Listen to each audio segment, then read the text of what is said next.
reason the title was accepted was much simpler. He explains, "If I'm being totally candid, the fact is that this is a really low-budget film and probably they just didn't care that much." Ex Machina comes off as very futuristic, but the actual time period in which it's set isn't really made clear. Speaking with IndieWire, Alex Garland came prepared with an answer. "When someone would ask me, when is this taking place? I'd say it's 10 minutes in the future." The obvious implication here is that the film could theoretically take place today, but this also affected some of the film's technical elements. Oscar Isaac's Nathan is a reclusive billionaire, which meant his house had to look nice but not overly futuristic, partly because the film doesn't actually take place in the future. The tech used in Nathan's house isn't all that advanced either. Nathan and Caleb used key cards to move around the house, something that seemed cool and tech-savvy to Garland at the time, but isn't actually that high-tech. Garland recalls when he first heard of this keycard idea nearly 20 years ago, when he read about Bill Gates having a keycard system in his house. While he thought it was futuristic at the time, he now realizes there's nothing that futuristic about it today. Luckily, the fact that Ex Machina is almost set contemporarily means these issues don't matter all that much. Let's try this one.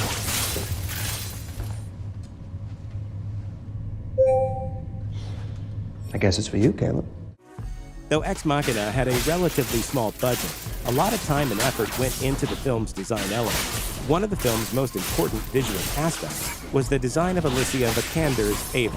There have been so many iconic robots in film and television over the years, which meant Garland and the team had to figure out how to make Ava look unique. Speaking with IndieWire, Garland explained how the design process began. In a weird way, the first part of the design of Ava was finding out what she could not look like, rather than what she could look like. Gold metal made you think of C-3PO. That wasn't something they wanted to reference. A metallic chest immediately recalls the classic sci-fi film Metropolis, while white plastic brings up Bjork's All Is Full of Love music video or the Will Smith movie I, Robot. Ava is essentially supposed to be the first of her kind, so Garland was adamant she not reference these other famous robots.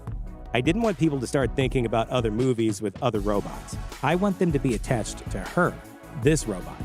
For Vikander, Ava's unique look meant several hours in a hair and makeup chair every morning, but the effect is well worth it. Alicia Vikander wanted her performance as Ava to stand out from those of previous robot actors.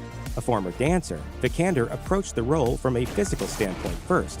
As she began working out how Ava would move, she discovered a trick that was key to unlocking the character's physicality. She told IndieWire, "I realized when I aimed for that physical perfection, the way it just moved, that in a way made her more robotic."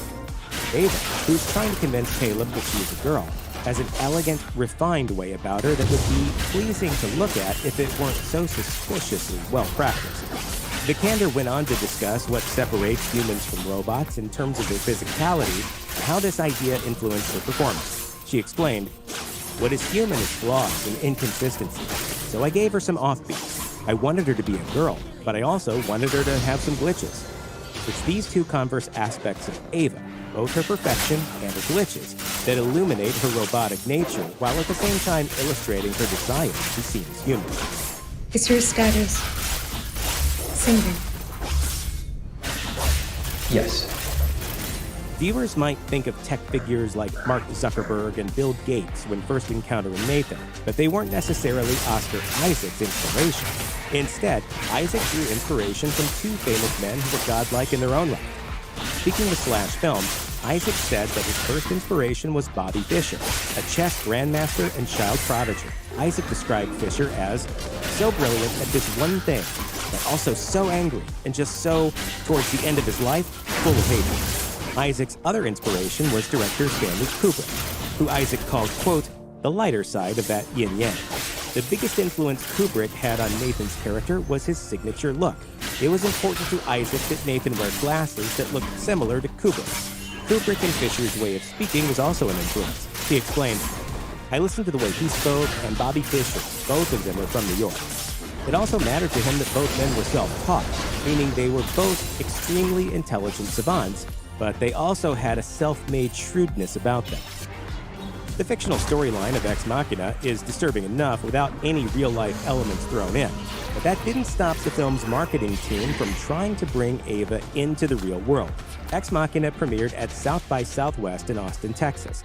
And around this time, lucky residents of the city might have encountered Ava right on their phones.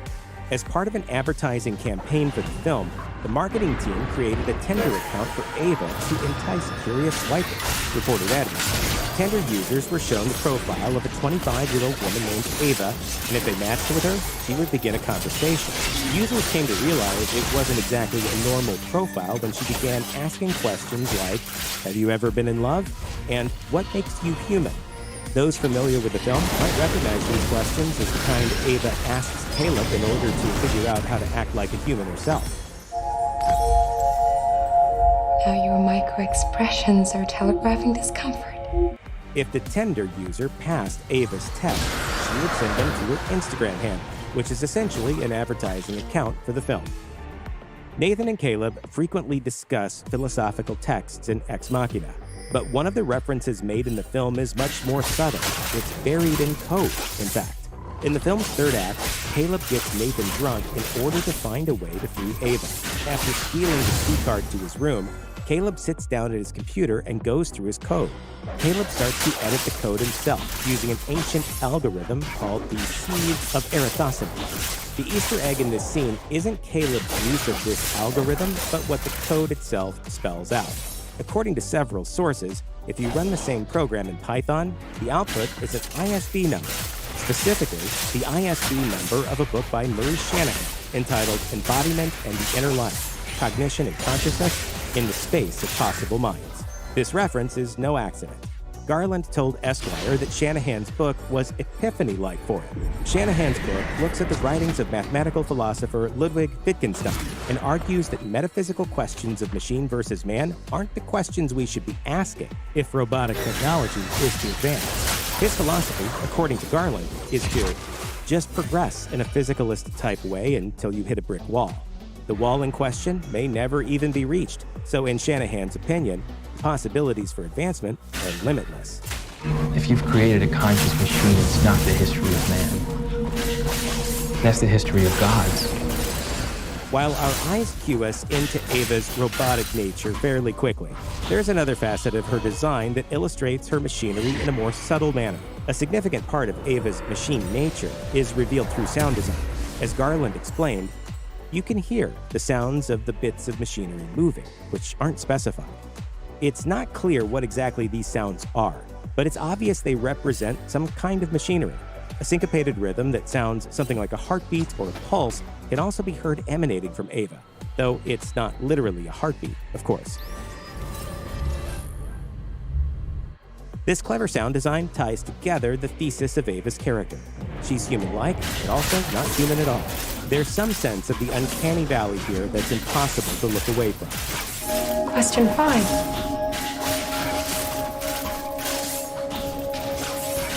Do you want to be me? Speaking with RogerEbert.com, Alex Garland explained that for him, the most interesting question posed in the film is the question of where gender resides. Garland found himself pondering questions like, does gender reside in the mind, or does it reside in the external physical form? Whether or not there is such a thing as a male or a female consciousness is also something Garland considered.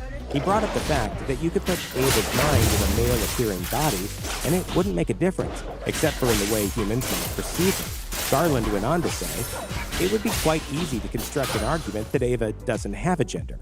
However, he acknowledges that we would struggle to take gender entirely out of the equation because of how she looks and how we perceive it.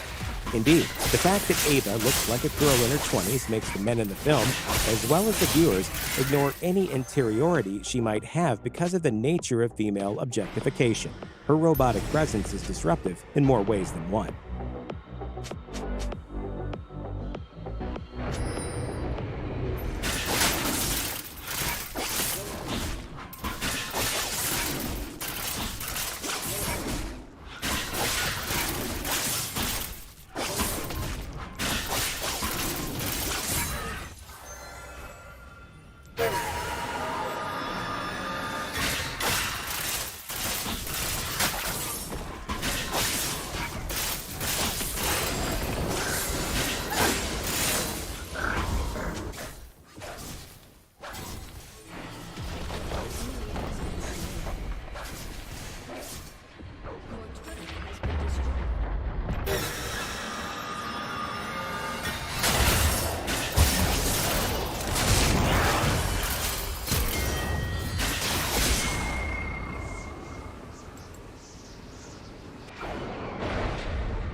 turret has been destroyed.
An enemy has been slain.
An ally has been slain.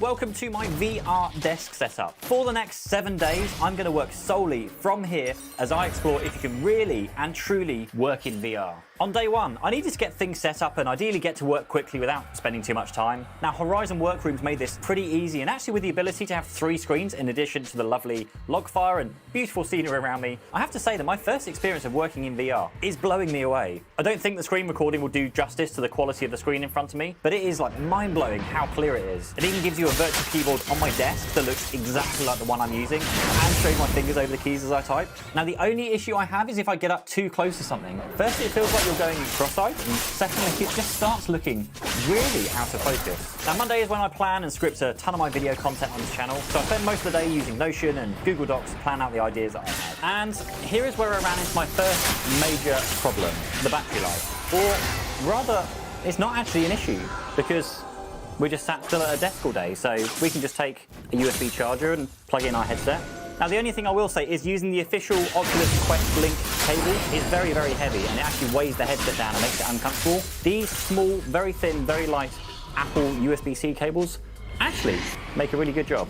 The other issue I've had is my complete inability to drink whilst wearing this headset, both because the Quest Pro doesn't allow you to easily take a sip, and because it is just nearly impossible to figure out where your glass is on your desk. The best workaround for this I found is to ensure my drink is always in the top left corner of the desk area, which I can see in VR. Day one, great success. Day two started out much the same, but I realized that being enclosed in this VR world was beginning to be a bit lonely. So I discovered an app called Immersed, and oh my god, it is like having a VR version of WeWork, but way cooler. Welcome to my new VR office in Immersed. Check out all of my screens.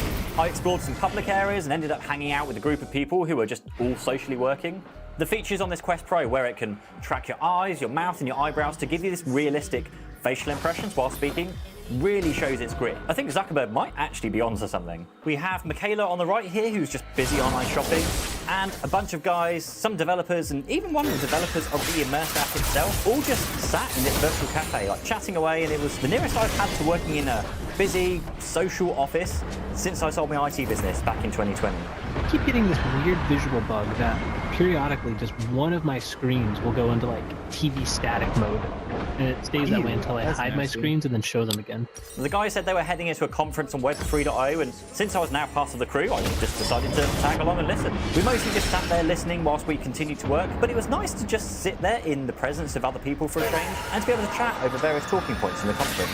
And this is where it dawned on me that this is just the perfect use case for VR. If the last 2 years have taught us anything, it's that while some of us might be introverts and enjoy time, spent alone, we also still create human interaction. But this kind of interaction in the metaverse feels safe and protected, unlike the daunting and, for some people, overwhelming experience of real-world co-working environments. Working in VR might just be the best way to fulfill both the desire to interact and the desire for a safe, isolated and focused environment that we might get at home.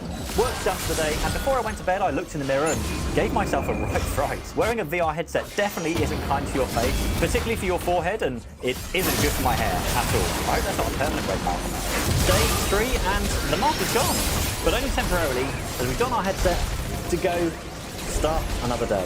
Today is going to be new for me since I actually need to go and do things in the real world outside of VR and make a few YouTube videos. I wonder how this might go. I hope people like me. I think about asking people to subscribe to my YouTube channel, but I decide not to. I don't want it to sound desperate. Anyway, video shot and back into VR I go for a few scheduled meetings. Chris joins me to brainstorm some ideas before he momentarily passes out at his desk. I tried resuscitating him, but I'm really not holding out much hope. I think it's a case of a dead battery. Right.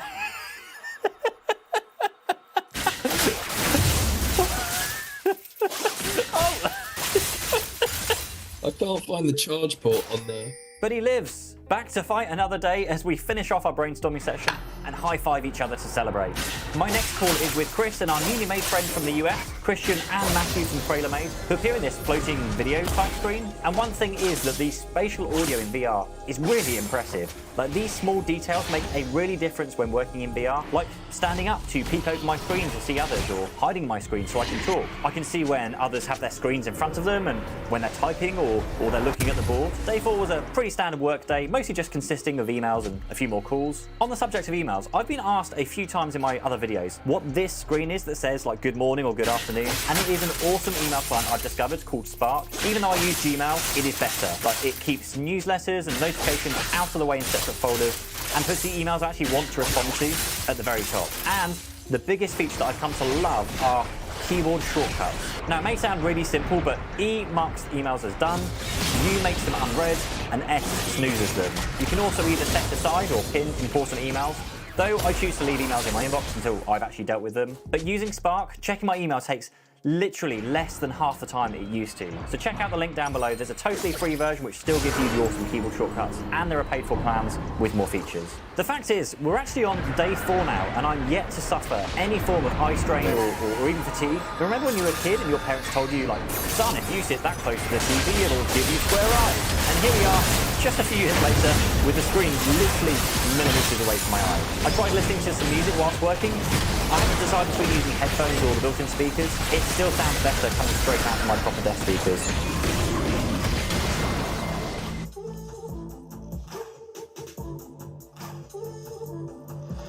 And also, the audio controls on the headset are just pretty fiddly, to be honest. And also, because I can still hear my other human life outside of the headset, I can still hear the doorbell to take deliveries or speak to my better half, although both the delivery guy and my wife find it a bit weird me wearing the headset. Now, this headset has also started feeling quite heavy after wearing it for a while, but other than a very red forehead and a bit of a messy haircut, I'm not noticing any real impact in terms of the function and use of this for a whole like 6 to 8 hours a day. After a few meetings, I stayed in this empty meeting room for a bit longer just to glance at the board whilst working. I'm finding this really useful, by the way. With Chris able to join back in as quickly as, someone physically walking into a meeting room as if it was a real office. It'd actually be really cool if there was a knock on the door feature. I guess kind of like the Zoom waiting room where you can let people in, perhaps. Day 5 was a quiet day, so I decided to just go and work in a public room. Not so I can talk to someone, but just to be in company. It's the main character, and it's about this this Mormon cop in, honestly, the actual, like, the city where I grew up. It's right next door, the city I grew up to. I ended up sitting in the corner of the cafe I've grown quite fond of and overheard a couple of people discussing the whole Russian conflict thing. It was good to get some work done and actually have some conversation in background. You know when you just have that in an office and you hear something you have an opinion on and you can just shout over your random thoughts? Yes, just like that. Day 6, and I decided to revisit my friends in the cafe as some of them were online again, so we just hung out and did some working together whilst chatting about the differences of soccer versus football between England and the US. I think I also upset somebody when I told them I didn't really care for either of them, as I'm not really into my sport. I'm yet to lose a VR friend yet, but I feel like this might be getting pretty close, so I don't push it any further and just leave it there. Now I realise I actually spend quite a bit of time in my actual meeting room, and since I have a couple of meetings today, I decided to make it a little bit more homely. I throw a picture of me and Chris in LA on the wall, add my logo, though it doesn't really fit that well. I guess I'll have to speak to the architects about that one. And for finishing touches, I add a picture of my kids behind me. Now it is really starting to feel more homely. Day 7, and the realisation that I'm almost at the end of this experience, it's got me feeling a little bit nostalgic. Now I visit my friends one last time to Immersed and chat to them about their experience of working in VR. Some of them basically use this every single day, just like I've been, where this is the VR equivalent of a WeWork office, like hopping in and out of public spaces whilst working. I think I've actually become part of this community here in the VR world, a space where I can come to work and be productive, but I'm not alone anymore. I finish out my day by playing some Beat Saber, absolute classic.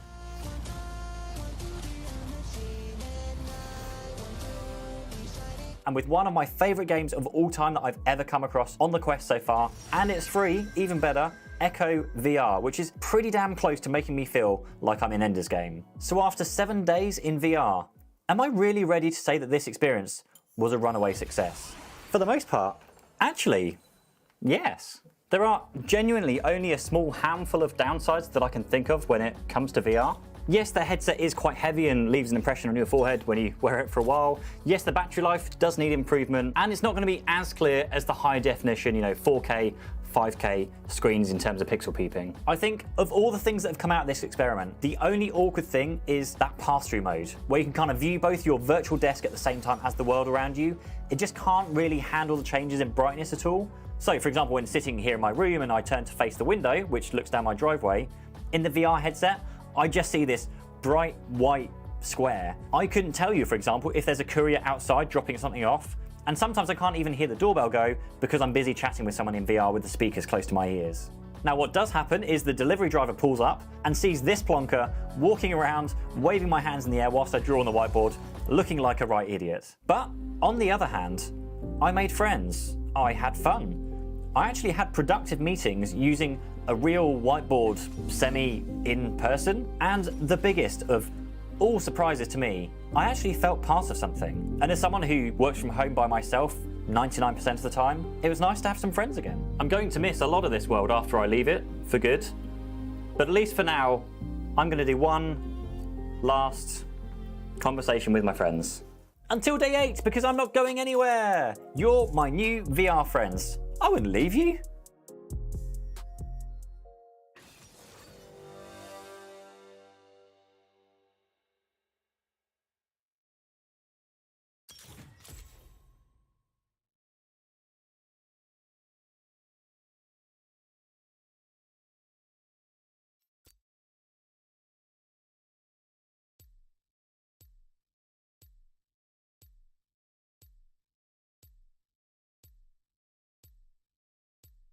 Right now, you're using less than 10% of ChatGPT's power.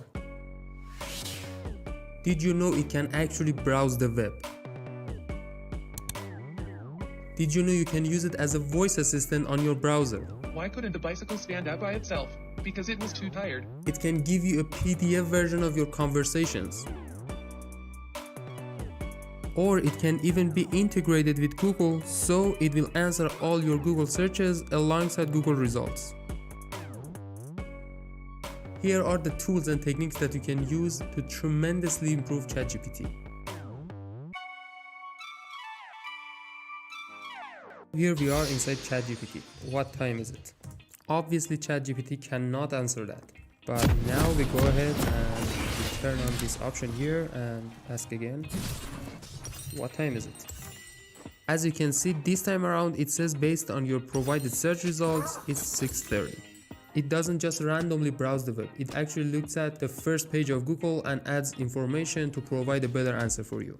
This option here is a Chrome extension and its name is ChatGPT Advanced. You can install it, refresh the page, and this option will appear here. And you have some basic options right here, like how many search results you want, from what region, from what time. And one other really cool thing is that it adds some reference for you. For example, if you click on this number right here, it opens the reference website that this information is from.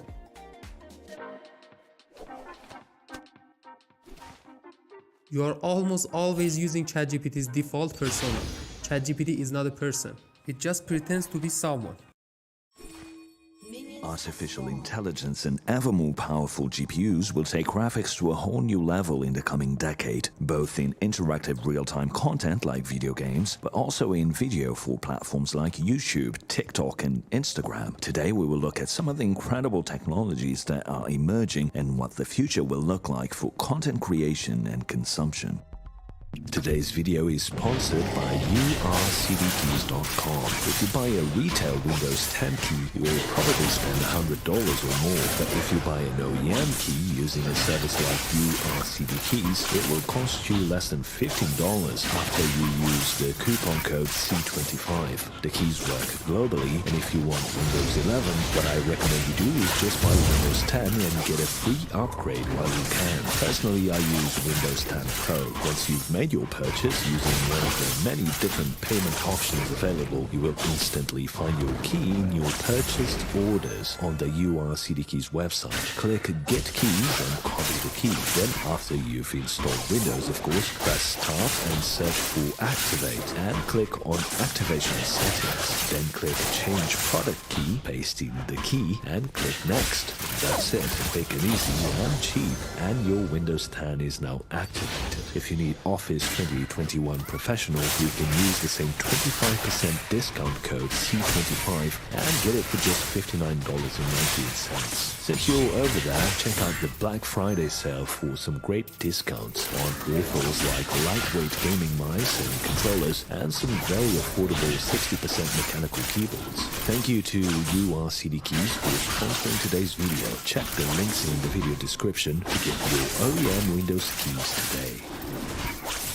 I've recently covered a bunch of ultra-realistic looking games being made, particularly with Unreal Engine 5. One of the key technologies that will revolutionize graphics in the coming decade is actually already here, and that's mashlets. Whereas up until now games have been constrained by memory or out of core, mashlets allow for unlimited scenes to be streamed into VRAM. Nanite is the best example of mashlets, but other engines like Octane have equivalent technologies. Nanite is an awesome streaming technology that allows you to load in assets into the game engine on disk. Obviously, the fast SSD is required for best results, but this means there won't be a VRAM or system RAM bottleneck going forward for large open-world games. And mashlets, along with direct storage, will allow for assets that are gigabytes in size to be loaded in real time. But this technology goes beyond complicated 3D objects. Note that this also applies to textures. So if you're a fan of running up close to a texture in video games to see how detailed it is, here's an example of a massive 128K by 128K texture being streamed in real time using mashlets. This can also be used for displacement maps. If there's one technology that will entice people to move to 8K monitors, this is it. One incredible piece of technology is a software called World Creator. As the name suggests, it lets designers create worlds for real-time applications like games or for movies. What you are seeing is fully generated using World Creator. Game designers can quickly shape an idea with different types of textures, establishing biomes, creating water systems, etc. And these worlds can then be integrated or imported into game engines like Unreal Engine or Unity, and developers can build a game world off of that. In the next few years, games will feature absolutely incredible and realistic worlds thanks to tools like this. And because of the procedural nature of it, these tools will also free up development time that can be invested into areas that have been lacking, like storytelling, AI, and innovative gameplay. Beyond mashlets and tools like World Creator, which are already here, one emerging technology that will be incredibly disruptive and is in its infancy is neural rendering. Neural rendering leverages artificial intelligence to create AI geometry that is a pure perception perceptron, so it's not actually modeled by an artist. You have to train the AI, of course, and artists will be able to feed it with either renders or photos, and the output is not a volume or a mesh. It's something totally different. It's an AI object. This can be a bit difficult to wrap your head around, but it's an asset that renders just like a 3D object would, but it's 100% an AI object. And these AI objects can coexist with current filters and effects, including hardware-accelerated ray tracing. They are fundamentally a new asset type. That means that future GPUs and CPUs could possibly have support for accelerated AI object generation and rendering. Maybe NVIDIA will be pushing this in the next generation of GPUs, with the RTX 5000 series maybe having hardware-based AI object acceleration as a new standard. One cool application of this from an artist's perspective would be a whole team of artists within a game studio could train the AI on a few modeled spaceships and then have the AI system create infinite variations of those spaceships as AI objects that can be used in-game. Alternatively, or in conjunction with this, artists will be able to add images of existing sci-fi spaceships from a variety of franchises and have the AI system generate AI objects of spaceships that are a mishmash of both modeled and already created spaceships. That's just an example, but one could see this in infinitely unique NPC models or weapon models or structures, etc. AI objects are going to truly revolutionize the way games are made. Moving on, a controversial and loaded term these days is the metaverse. Whether or not it comes to fruition as some of the companies invested in it are hoping, rendering it won't be easy, and having artists deploying dynamic assets into it won't be easy either. One of the key technologies that will enable this is distributed rendering. So basically harnessing the rendering power of GPUs from data centers and other sources and using them in a centralized way to do rendering that would be difficult to do locally. Looking at the commercial aspect of graphics, artists will also be looking at platforms like Solana and Metaplex to distribute and monetize dynamic NFTs among other things. Basically, if you create a virtual world that is decentralized, you need an underlying structure for when a user buys virtual property or virtual art within that world. Some of these assets will be dynamic and change with user input, potentially being customizable on demand, and a distributed rendering network will make this possible. And guess who will benefit massively from this? NVIDIA primarily, and AMD and Intel as well, as the need for GPU processing power will continue to increase. One of the coolest concepts in Star Trek was the holodeck, essentially a room in the Enterprise spaceship that the crew could go into and where reality was recreated perfectly. A company called Lightfield Lab has been working on making this a reality, no pun intended. Using holographic displays tiled together, you don't even need a headset to experience a virtual three-dimensional space. In this example, you can see a holographically rendered chameleon inside a real 3D space. So the aquarium is real, but the chameleon is not. It's rendered to match your viewpoint. It's tracking your position and rendering it in a holographic display.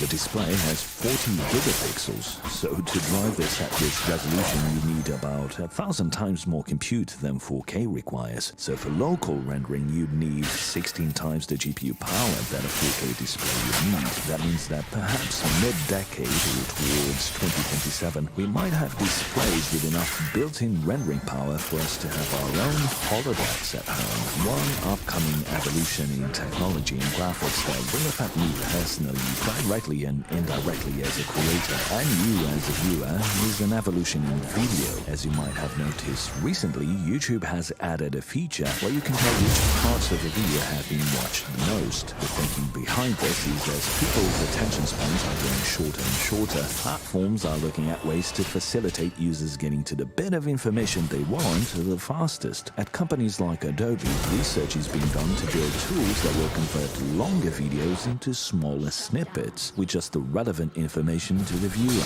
Think of it as shorts that highlight bits of podcasts, but instead of these being done by the creators manually using AI tools, in the future these shorts or snippets will be done automatically. YouTube will likely have a feature that will allow creators starts to automatically generate shorts based on longer videos, with AI processing the contextual information and inferring from viewer behavior what parts of the video should be featured in the shorts. This sort of AI processing will require powerful accelerators, with GPUs being at the forefront of this revolution in video. Beyond this is video generation without needing video editing software. To produce videos, I currently use Adobe Premiere. I have to write a rough script, record the audio, then source footage and create graphs and charts in Photoshop and put all of that together into the final video. In the future, it's possible that the only step required here will be the script. From the script, AI will be able to generate a video, assuming you can train an AI on videos you've created previously or on videos whose style you want to mimic. This is a potential can of worms when it comes to copyright, but that's beyond the topic of this video. Another thing I can see happen is this merging of 3D graphics from game engines and video on platforms like YouTube, TikTok, and Instagram. Currently, videos are very basic when it comes to interactivity and immersion, leveraging AI. In the future, if you are watching your favorite creator doing a tour with their gaming setup, for instance, an AI layer could be running on top of the video that automatically identifies every piece of gear that creator uses, like what mouse do they use, what's that painting they have on the wall, what's the PC case they have, etc., without the creator having to manually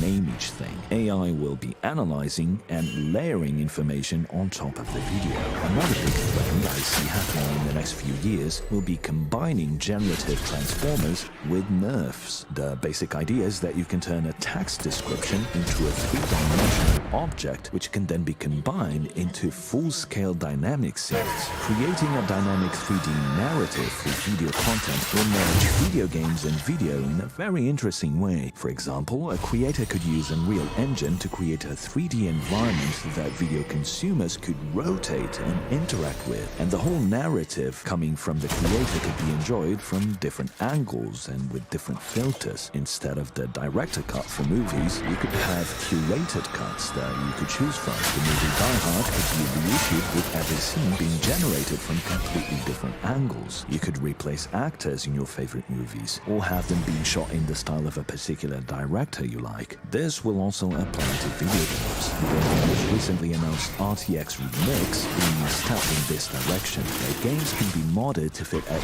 entirely new style, leveraging artificial intelligence. The convergence of AI and 3D graphics, along with generated content, will probably represent the most disruptive advancements in media creation and consumption in the coming decade, and the hardware demands to do all this in real time will continue increasing. While games storytelling, AI, and gameplay arguably have been stagnating in recent years, innovation in graphics continues, and as tools become easier to use and free up development time from game devs, there's hope that a new renaissance age in gaming and video will be materializing in the coming decade. Nvidia, AMD, and Intel certainly won't have a shortage of demand for their hardware in the next 10 years. Speaking of which, CES is just around the corner, and I will be analyzing the hardware announcements and launches coming out of it. Be sure to subscribe so you don't miss that. This video was made possible by my awesome patrons. By supporting my channel on Patreon, you will gain access to the Cortex Discord server, where you can talk to me directly and join the welcoming community of tech enthusiasts. If you can't contribute at this time, then give this video a like and share it, as that really helps. Thanks for watching, and until the next one.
enemy has been slain.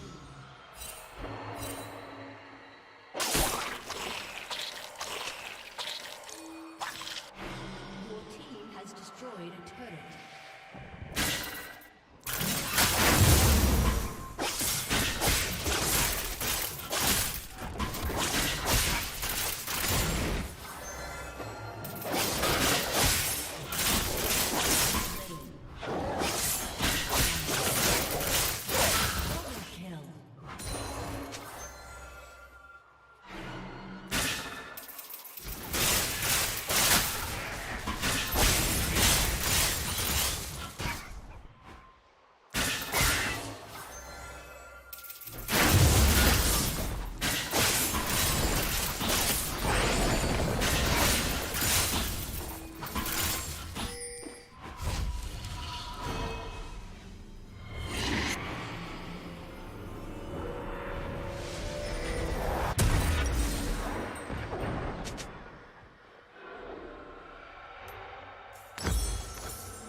To his kid, so his kid could just like build his own boat.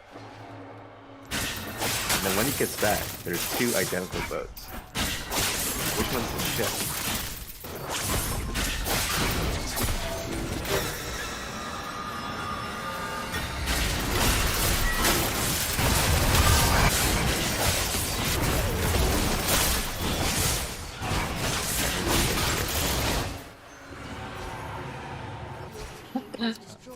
The Ship of Theseus is basically asking the question of, as you replace the pieces of a boat one by one, when does the ship become a new ship? So if I replace the mast, is it a new ship? Probably not. What if I replace all the boards on the deck? What if I replace all the, how many parts of the ship do you have to, oh, this is a totally new ship. And then I've heard people modern day will kind of ask questions related to like humans or technology. Like, let's say you give a human a new leg. Let's say you give a human a new whatever. Like, how many parts do you replace before it's still like the same human? And then, but that's a little bit more boring because usually it'll have something to do with the brain. But, yeah.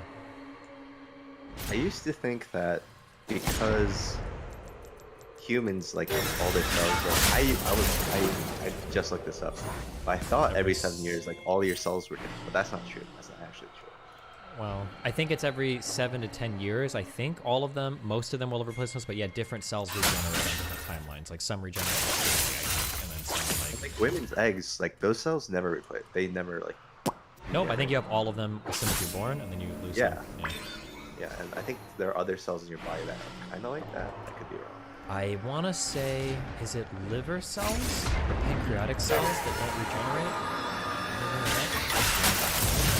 The gallbladder, one of those two. I know they're different. Brain cells do regenerate, I'm pretty sure. People think that, like, I remember learning that a lot as a kid, that, like, oh, when you use brain cells, they never come back, but I don't think that's the brain cells. Liver is a god regenerator.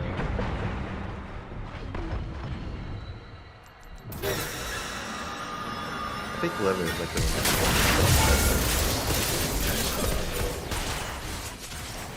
So like, do you change? Well, obviously, like, most of your body does change. I think that for a lot of these, I think we actually end up talking past the point, which is what I was trying to get at, was I don't think that the question isn't actually do you change. The question is defining you. And that's where the meat of the conversation is. What are you? And then the issue is that like you can't disagree on what you is though, right? Well, otherwise, of course you can, right? Did you hear the example that I gave earlier about like the providing consent knowing that you're going to lose your memory? I heard that. But I wasn't sure what the point was of that. Yeah, so like let's say that I get your consent to sell your house, right? You agree to sell your house, you sign the contract, but we do this while you're under the influence of a drug. You know you are. You're like, okay, I know I'm under the influence of a drug. I'm not going to remember this when I get not high, but I'm going to consent to all of this. I'm super sober. I'm just going to lose my memory. If you were to consent to all of it, and then that comes the next day you wake up, and then, you know, I show up and I'm like, hey, Sejun, I'm here to get your house. And you're like, wait a second, hold on, I don't remember consenting to this. And I'm like, oh no, you did while you were on drugs. There's a video recording of you doing it. Intuitively, to me, it still feels wrong. Like, well, hold on, like, I don't remember it. Even if you're showing me a video of it, that feels wrong. Which I feel like challenges, like, the idea of, like, what is your identity? That's what it feels like. All of this is, like, very intuitively felt. Tate was released, no charges, damn. Okay, so go. Yeah, I'm trying to... Oh, man. I don't think you can make an argument that you're a different person. Right? That continuity... Well, I don't know, are you? That's the question. But when you say you can't make that argument that you're a different person under the influence, can you? Again, what are you as a person? I think that it's a trick, it's a game to say, like, are you different? We're still asking the fundamental question of what are you? And then once we figure that out, then we can ask the question of, like, well, are you different?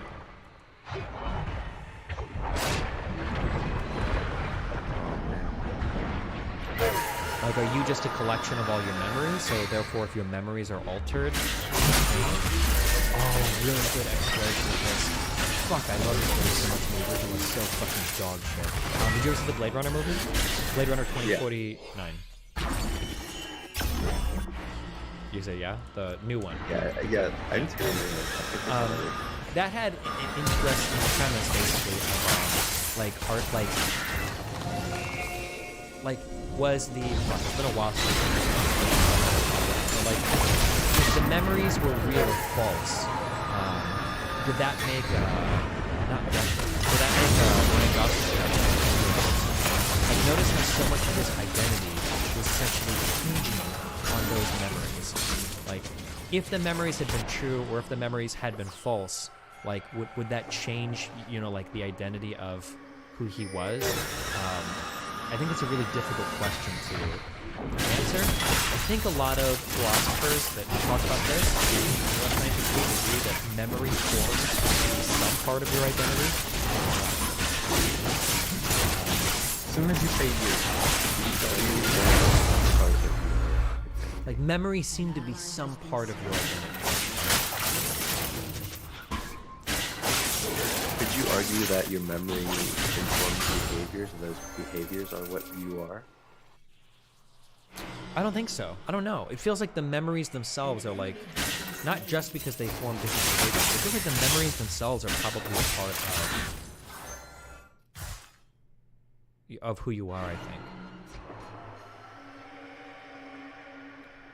How would that work for people with, like, short-term memory loss? Very challenging lives, right? Because they have a lot of problems related directly to their identity.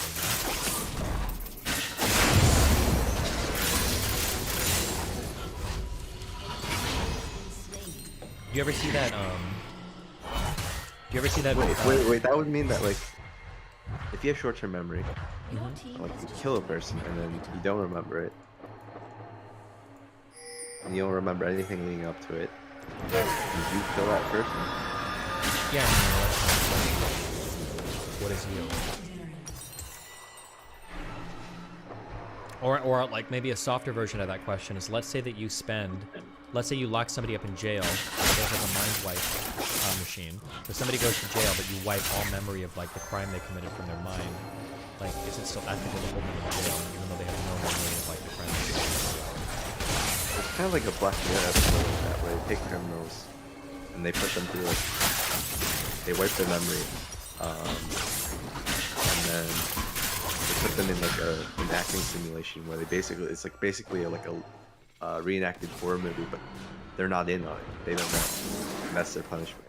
Jesus. And they have to live that reality over and over again. It's kind of dark. I guess that's why it's called Black Mirror.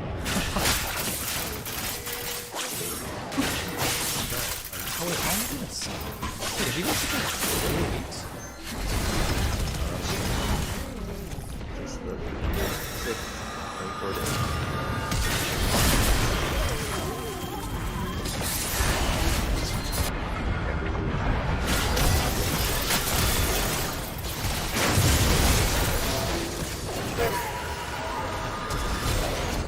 Apparently, that is a lot.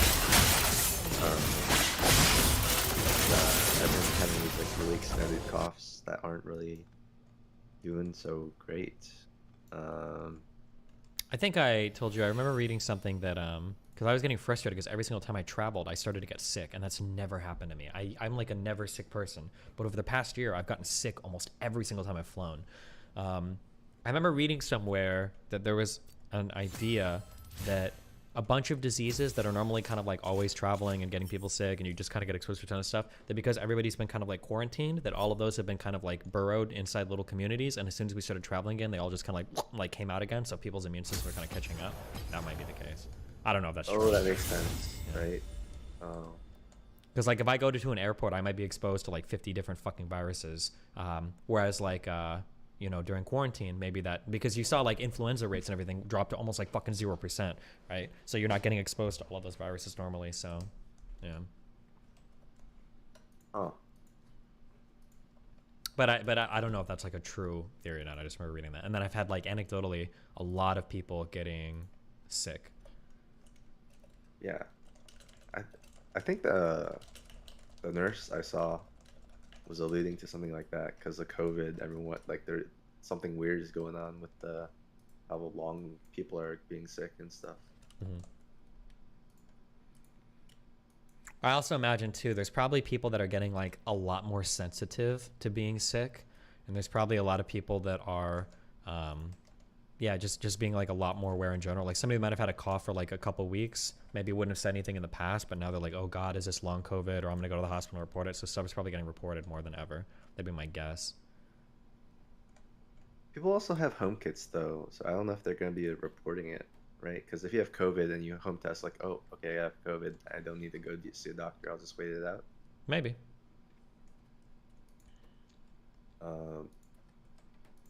But yeah, I don't know. Is this an immigrant thing that like you just don't go to a doctor when you're sick?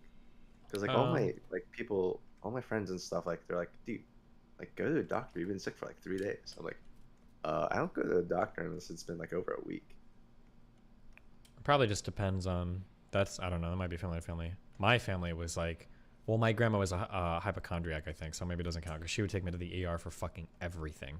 Anytime I had like any fever, anytime I had any cough, she's like, we gotta go to the ER, Stevie, we gotta go to the ER. And it's like, okay. But she also died with like fucking 400 bottles of Vicodin and shit in her fucking medicine cabinet, so who knows. Well, that's... My mom was the same too, though, but we had like military, like TRICARE, like health insurance, so maybe they just didn't give a fuck because it was free. I don't know. Oh yeah, it could be insurance tied. Well, no, that doesn't make sense for my family. We've always had insurance. Hmm.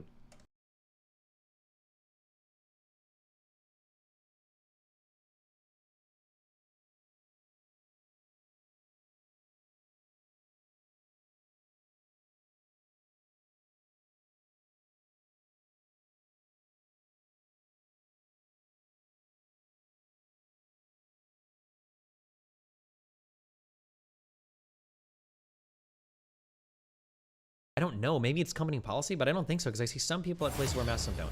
So you've got people that are choosing to wear masks, which is fine, but they choose to wear masks and then they don't wear them correctly. Why? Why do people do this? Like the lady downstairs, they wear masks, but then they have them pulled down so they're still breathing in and out through their nose. And it's like, why? What the fuck are you doing? Bro. I don't know. That's just fucking weird.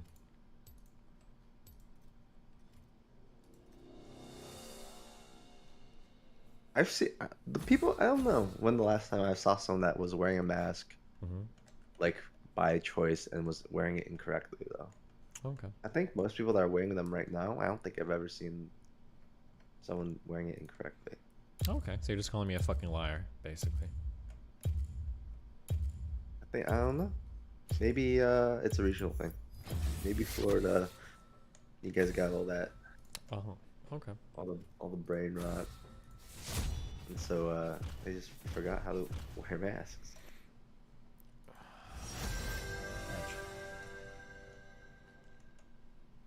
Identity.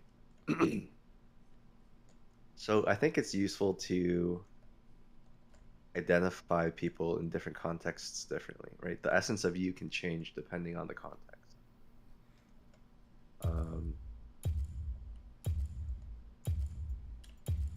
I think for legal purposes, I think it's okay to say if you have short-term memory, the action you should still be held to accountable for the actions that you committed while you had temporary memory loss. Okay. Or do you disagree with that? I don't know. I really don't know. I don't know the answer to that. I think it's really hard. You ever see the movie Minority Report? Yeah. Do you think it was okay to have pre-crime? No. Why not? Because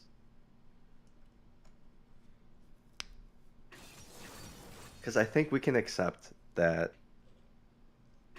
the way we have to function is within like the 4 dimensions that we like.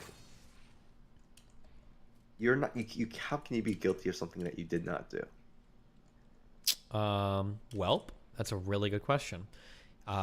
So the FBI caught a few refugees, 2 of them. I think they're the only refugees to ever be charged with a crime, where they basically got them set up to facilitate transferring weapons to extremists in, I think it was for ISIS. I think they were Afghanistan refugees in the United States. However, they didn't actually commit any crimes. The FBI was basically just setting them up to do so. Now, should those people be punished because they didn't actually do anything?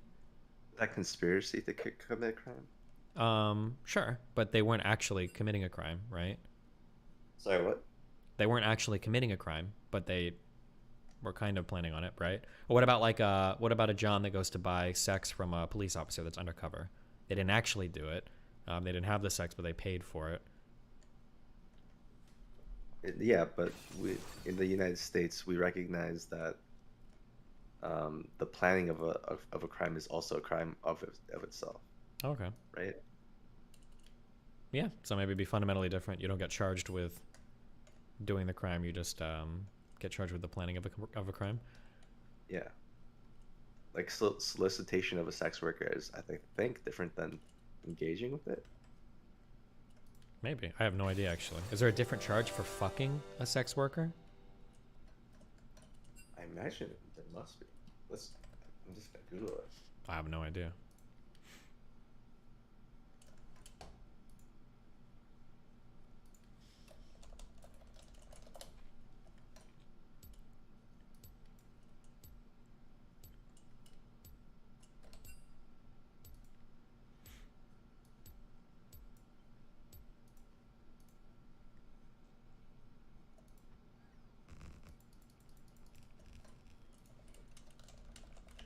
Fuck, Tom Cruise is so cool. Holy shit. You will face deeper penalties for the actual act rather than just accepting an offer. So they are different. Nice. So how's that? Are you okay with pre-crime? I mean, like, to some extent, I think to some extent I can get you logically buy in at like immediately before. So like here's the way that I would build this out, okay? If you go to shoot somebody in the head, like, would you say you're guilty of something? Is it meaningfully different 1 second before and after you pull the trigger?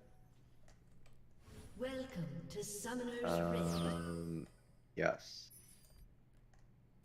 What if you go from a legal standpoint, right? Well, what is thinking like ethically? Let's say that. Okay. I think so too. Sure. Okay. I think I could agree because you're committing an action. It transfers from thought to action, right? Yeah. Is it different? Is it meaningfully different if the gun is loaded with a blank or not, and you don't know it? Like, let's say you go to kill somebody, but then the gun has a blank in it, and you could have never killed them. Do you think that?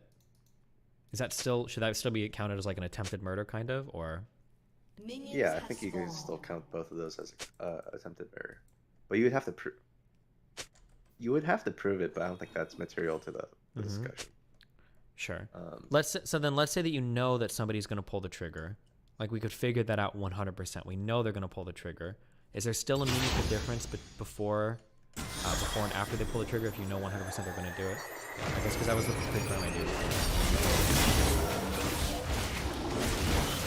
I guess knowing the future makes things a lot more complicated.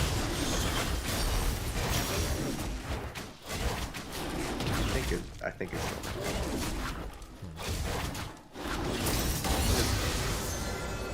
That's suggesting we have perfect information. I guess that was kind of the point of my lawyer. Well, the point in not having perfect information. I think the point is you can't have perfect information, right? Kind of. I mean, they still wanted some free choice in the movie, I think. Yeah.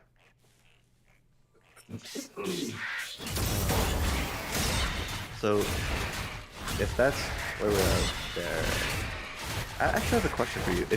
Are you pure prison or you have rehabilitated? I mean, it should be. Yeah. Do you think so? You think it should be, right? Yeah. I don't think there should be any level of like retribution or justice or anything like that. Yeah. Ooh. I don't know about that one too.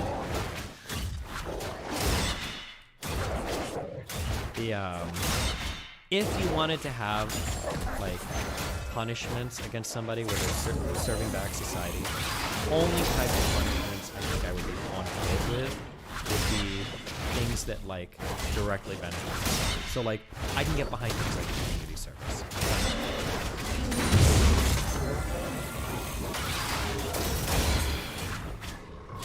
Or if you've got somebody that literally like murdered like 3 people and it's like, I don't know if this guy's gonna walk away. I think that's it.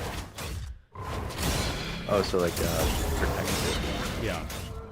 But assuming we had the ability to perfectly rehabilitate, I think that's what the chief and maybe only purpose of prison should be. I don't know if I believe in things of like punishment as much. I just don't know how well that's necessary.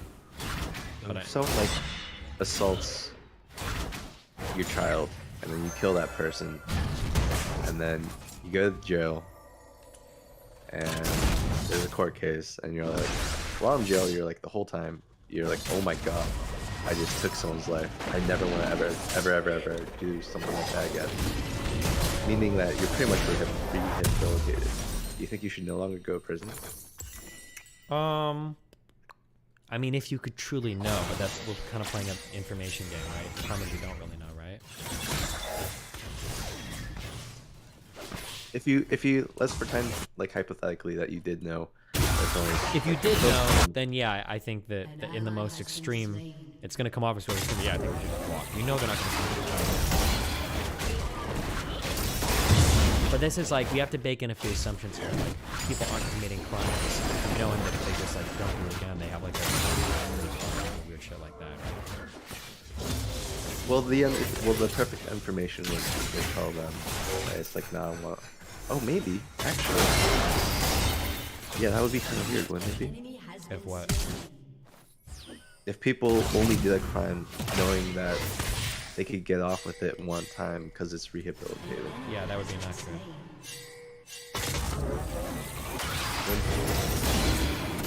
Wouldn't that be an argument for prison?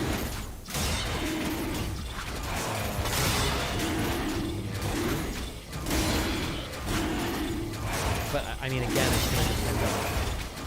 We have to establish what we're talking about. Are we talking about like a world with perfect information, where we see the future, where we know what's going to be rehabilitated? Like all of these are going to change based on like real life. Like I don't know if that dream world where we only do things, where we only put people in prison until they're rehabilitated. I don't know if that world could ever exist because how could you determine perfectly if somebody's rehabilitated, right? That's hard to know. So like. Yeah, I agree, but philosophically, I think punitive justice is still okay. Yeah, sure. So that's the more interesting part. Why, I guess. I think it breaks the social contract, and if you break the social contract, you have to be punished for it. There cannot be actions without consequence.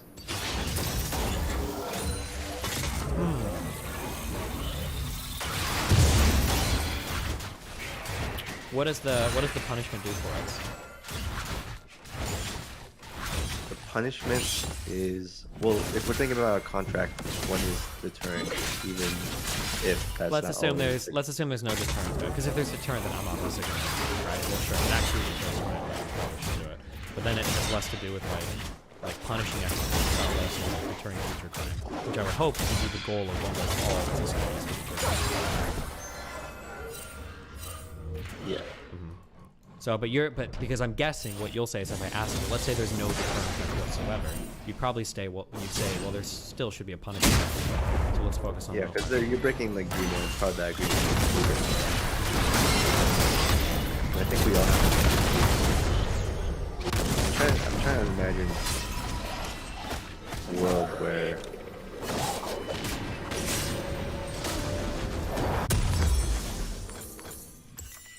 can you lay out a scenario for me where punishments have no purpose, I guess? Well, I guess the question is what ought a punishment be? What is the purpose of a punishment, right? I guess when I think in terms of child rearing, they're like, if I'm trying to punish, I would usually want the punishment to get a point across. Like, it would never just be like random things.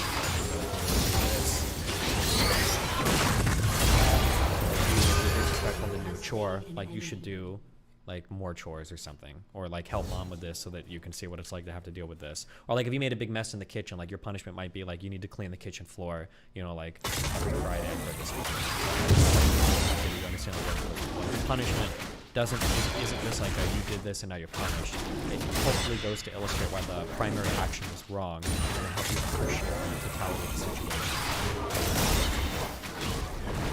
Yeah, but I would never say it was like a retributive punishment. I think punishment exists outside. Okay.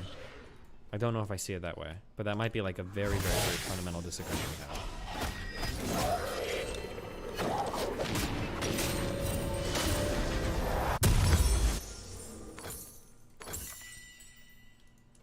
It is really hard to get out of a world where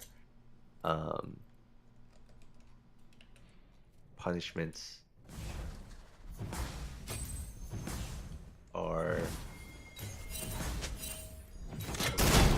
purely for the sake of punishment.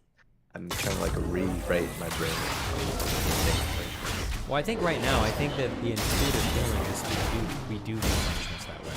Like you should be punished for doing something bad, even if there is no punishment.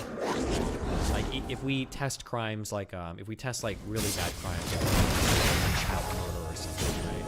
The idea that like if a person could go in and they have like raped a woman, they're instantaneously rehabilitated, like and that person would actually, of course, they have to be punished. That's like the intuitive feeling that we have around punishment, I think.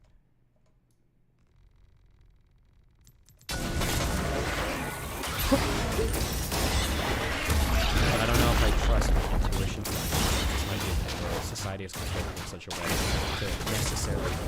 Because I think intuition also heavily lead us towards like vigilance. I think intuitively it's very, very difficult. Like people champion like the dad who shot the guy that I think killed or raped his daughter. And then that guy mocked him during the sentence or whatever. And then that guy shot him. Yeah. And I don't think he was convicted. I think he only got manslaughter or something. Because I don't think the court wanted to convict him and the jury would.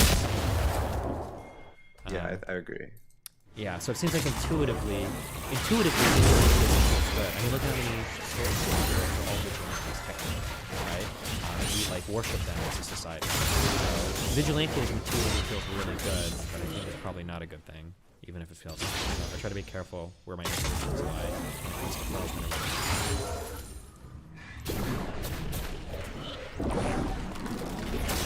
I think my instinct there is to say that you're overcorrecting. Maybe.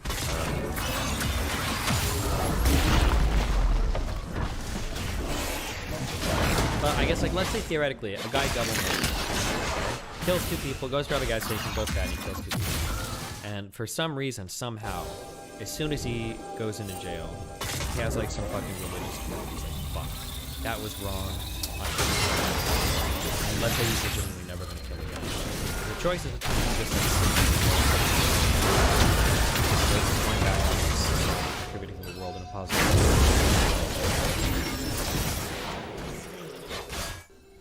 Like, does he really need to stay locked up to prove a point? What do we accomplish there? Or is that just like something he has to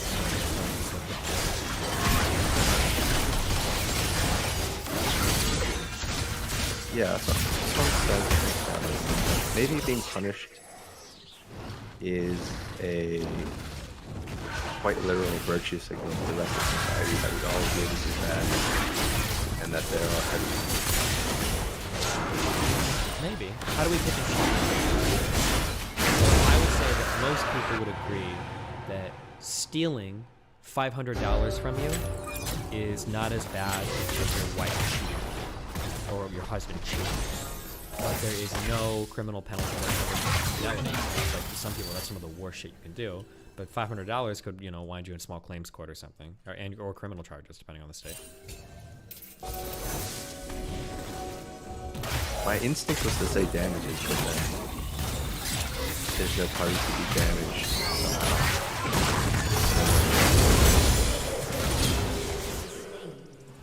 Like, there has to be an injured party.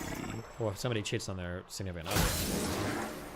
What about crimes without, like, I'm talking about, like, other crimes. Well, no, but I'm just saying, like, that's an example of, like, you talk about it being kind of a virtue signal where society's saying, like, these things are wrong, and that's what we punish you for. But there are some things in society that everybody agrees are very wrong, but we don't punish them. Like, cheating is one, lying is another. Like, we don't punish people.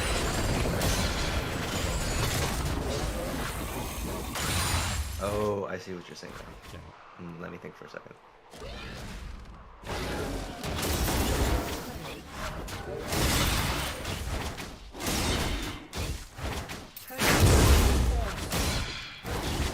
When someone is cheating on someone else, do you see that as something in as part of society that we want to govern personal relationships?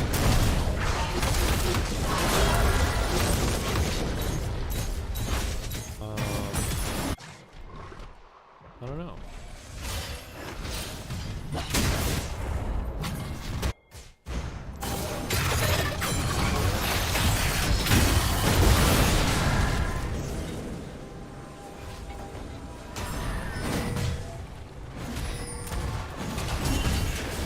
feel like personal relationships we really said, okay. The violence product, right? Yes, that's right. That falls under other like the government has an obligation. At least physically. Probably. Somewhat. Wait, hold on. Then mental personal relationship. I'm back in. Dude, you're gonna die. Wait, did you have COVID or the flu? I never got tested for the flu. I tested negative for COVID. Huh. They said it's probably something flu, and then RSV is going around underreported. I had an annoying little fucking cough for like a week after I had COVID, so that's why I was wondering if you, like, just that, like that, like for like a week, which is really fucking annoying. It's at least That's okay.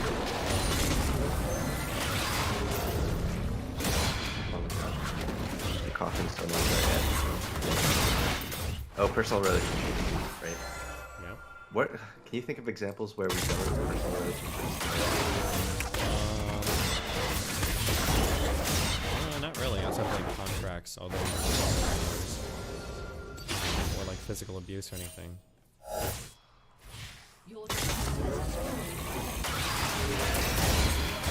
So I guess if my position is we should punish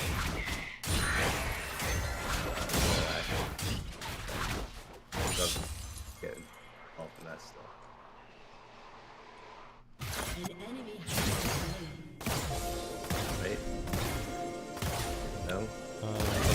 shouldn't be involved in that stuff? Well, my position is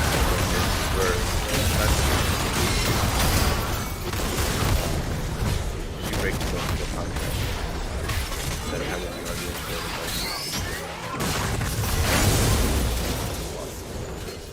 Oh, maybe, yeah.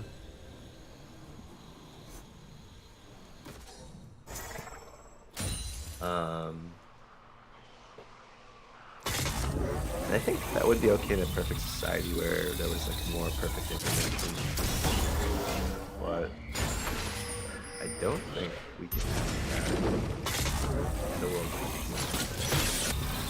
How I would justify not codifying infidelity into law. You see anything from that? I don't think most people would agree with that, just because we don't have perfect information, because that implies that if we did have perfect information, wouldn't that imply that we should be punishing those things legally? Like, let's say we did have perfect information of, like, infidelity. Should that be, like, punished in a court of law? If I have the position that there should be punishments for immoral actions,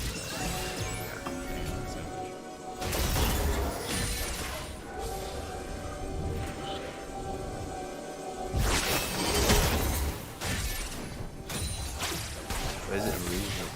Oh, do we? We do take into account like that's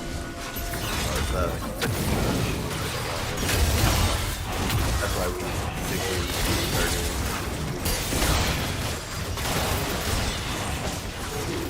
I think even if we didn't know infidelity, it's pretty minor.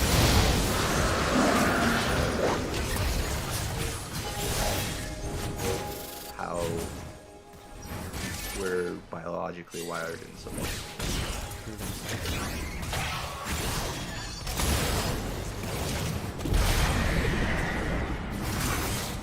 Doesn't that make sense? Just using it as an excuse to play the play. I'm engaging.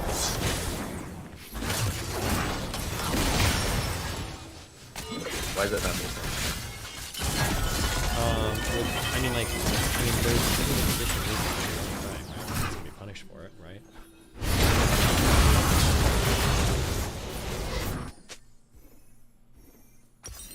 You said earlier that like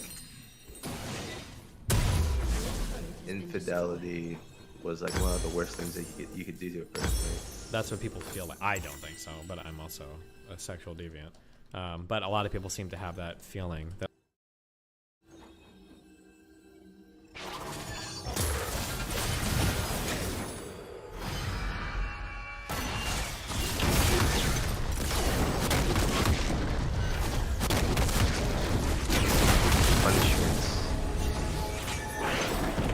we don't do it based off of proportional damage, do we? Like if we don't say robbing $100 from a is worth more jail time than stealing $100 from a million. Right?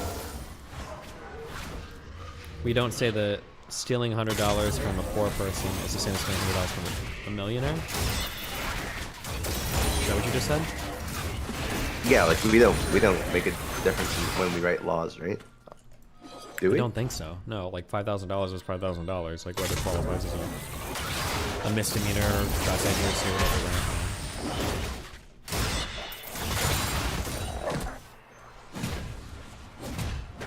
So it wouldn't matter. So infidelity would have to be taken. If we were to codify infidelity, it would have to be taken into. Well, here I think we're getting really far away from. Where were we at originally? Oh, we were talking about punishments in jails, whether they. So you think that? I mean, like, because if there's something you believe in, there's not really a kind of.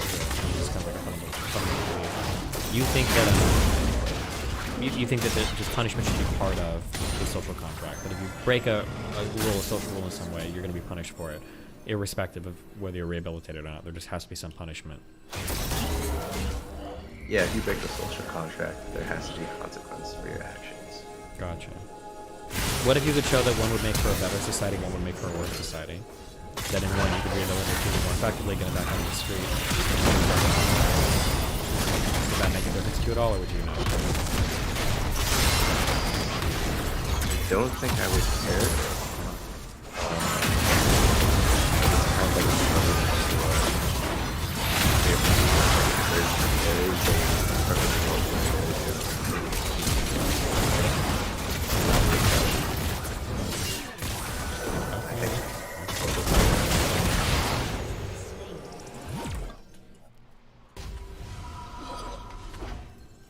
Which is I was arguing with Rubinate and the other people in the group chat about the group chat about the Electoral College. One of my big reasons for being in support of the Electoral College is that it's an agreement that the states made. And I don't think that without an overwhelming support of the origin, or not the original, but sorry, I don't think you can take away the Electoral College without going through the amendment process of the Constitution. I think that's the only way, reality in which I could possibly justify changing the Constitution. I think it's yeah, because like the original agreement, the only reason like the union was formed in the first place is because states have those protections basically. Yeah, and like to take them away in any way other than what they agreed upon. They agreed upon others who wish to do that seems. If that would actually be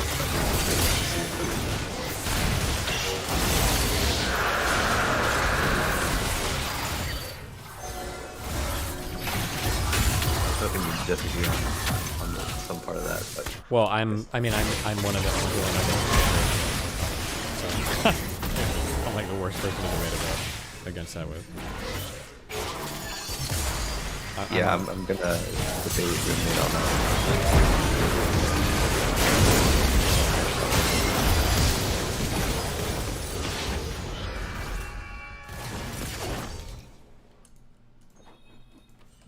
Oh, Pisco's mad. He's not really like farms chat. He'll come in and he'll make one comment and then he leaves. That's just what he's done. He's trying to like raise his stocks.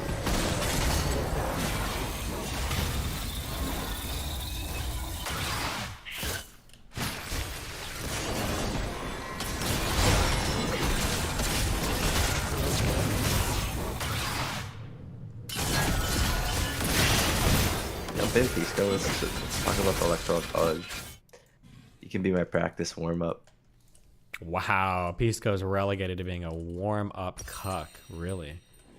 He said K 1 second. That's how you view him. Wow. Yikes.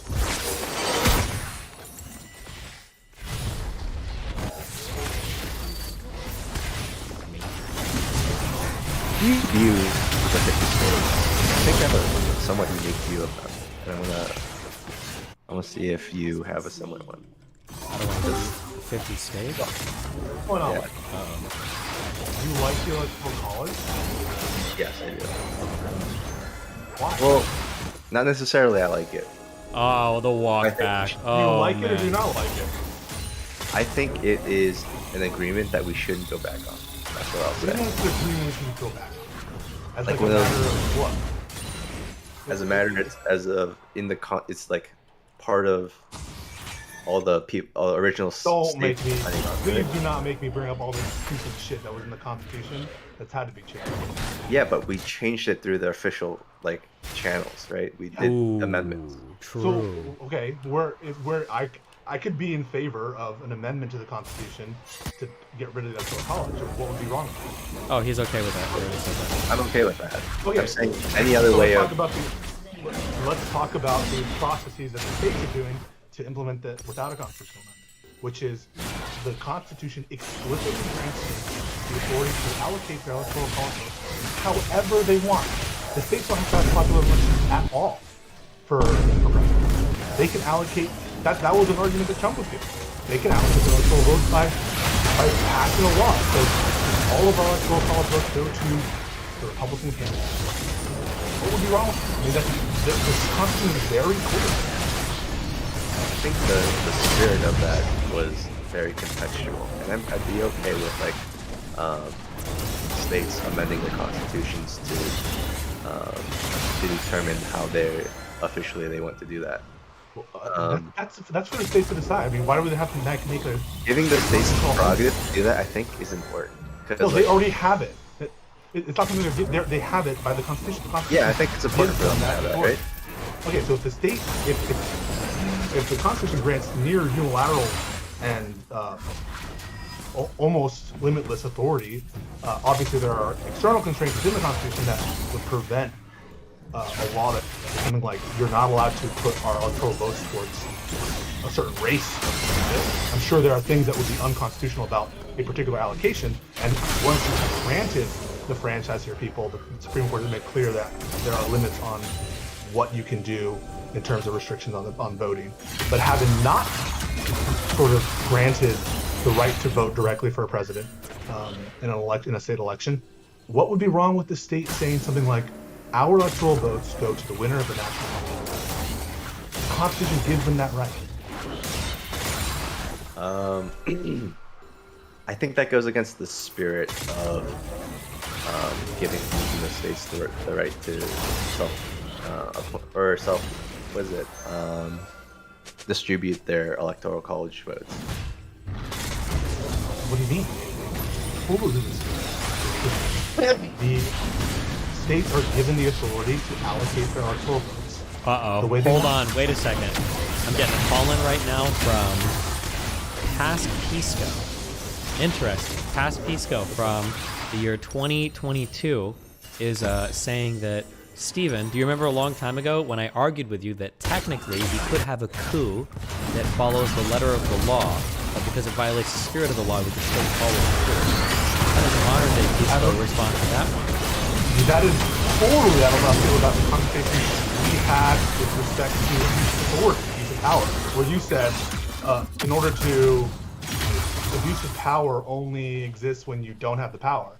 Well, yeah, so we were having a conversation where you brought up the point that, like, it's probably possible to have a legal coup, right? Like, like we could go through an amendment process where eventually we've amended the Constitution enough that, like, the president is the God Emperor and he can do whatever he wants, including, like, murder to death.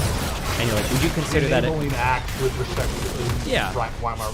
And like, would we consider that a coup if we got there through like clever means of like Senate blockages and like gentlemen's agreements? Like, could we do it legally? And I'm like, yeah, if you were challenging me when I said, well, as long as you're following the process, probably not a coup. And you're like, well, couldn't we imagine some ways to follow processes that were coups? And eventually I was like, yeah, you know what, actually we could. Okay, it's a decent point. I mean, so I feel like Sejin is making similar arguments. Like, there are probably ways that we could get around to nullifying the Electoral College that doesn't involve maybe like a crazy amendment or whatever, but doesn't that kind of violate the spirit of why it existed, which was to guarantee smaller states some representation when it came to voting for president, I think is what, that's what Past Pisco is arguing here on Sejin's behalf. But for me, like the bar for that kind of thing is some crazy deviation from the structure of the Constitution in a way that is like very obviously, I think, inconsistent with like the base bedrock foundations of our government. Something like the vice president, unilaterally deciding the outcome of the election. That's true, but I would say it feels like, you're going to know more about the Constitution than I do, because fuck that shit. But doesn't it feel like the Constitution at its bedrock, like, really massively disproportionately favors states as entities? Doesn't it seem like this is still doing that, right? This is the very thing. The Constitution explicitly grants the authority to allocate electoral votes to the states. The states themselves are making a rule that says, you know how you get our electoral votes? In this state, it's the winner of the Constitution. And that's why couldn't they do that? They can, you agree with this, I think. With your limited, I know you're on the board. The state could say something like, the state could say, the tallest candidate gets the electoral votes of the state of Nebraska. right? Would there be anything unconstitutional about that? I mean, that's a stupid law. But my understanding is no, there wouldn't be. I could be wrong. I don't think there would be either. Maybe you could invent some kind of like, some arbitrary threshold, but typically states, this is a power delegated to the states. That's a political question. If you have a problem with the tallest restriction and all the votes going to the tallest person, that's a political question for you to determine in your state. And if that rule is okay, a rule that seems preposterous to us, why wouldn't it be okay to have a rule that seems totally rational and abiding with our principles of democracy? Yeah, I don't know. Wait, so what are you arguing? The argument is, I don't think that it's a perversion of the Constitution. Using the delegation, the explicit delegation of authority in the Constitution. Wait, what's not a perversion of the Constitution? That's what I'm... By state statute or state legislative provision or constitutional provision to implement these kind of... you have to have a certain threshold. You have to have 270 total, but to have the kind of interstate voting compact, which would, in essence, make a national vote.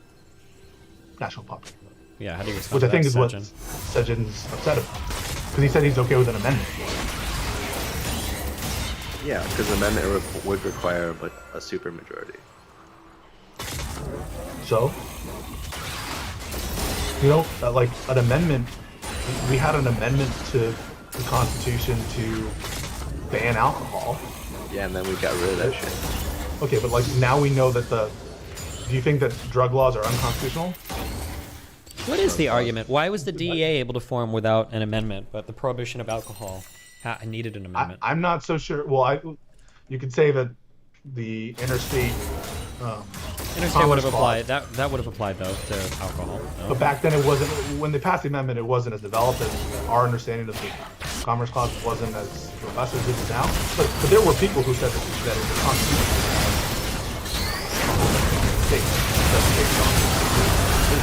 but just because you could do something by Constitution, doesn't mean you have to. Same thing. Like, is it necessarily the case that you need to have an amendment to the Constitution to inherit slavery? I mean, there are other ways to inherit slavery. Besides, you could have all the states pass their own laws. You could have. Oh yeah, but like at that point, you don't need it. Get rid of it. Just saying that it's possible to do something to the Constitution doesn't mean that that's the best way to do it or the only way.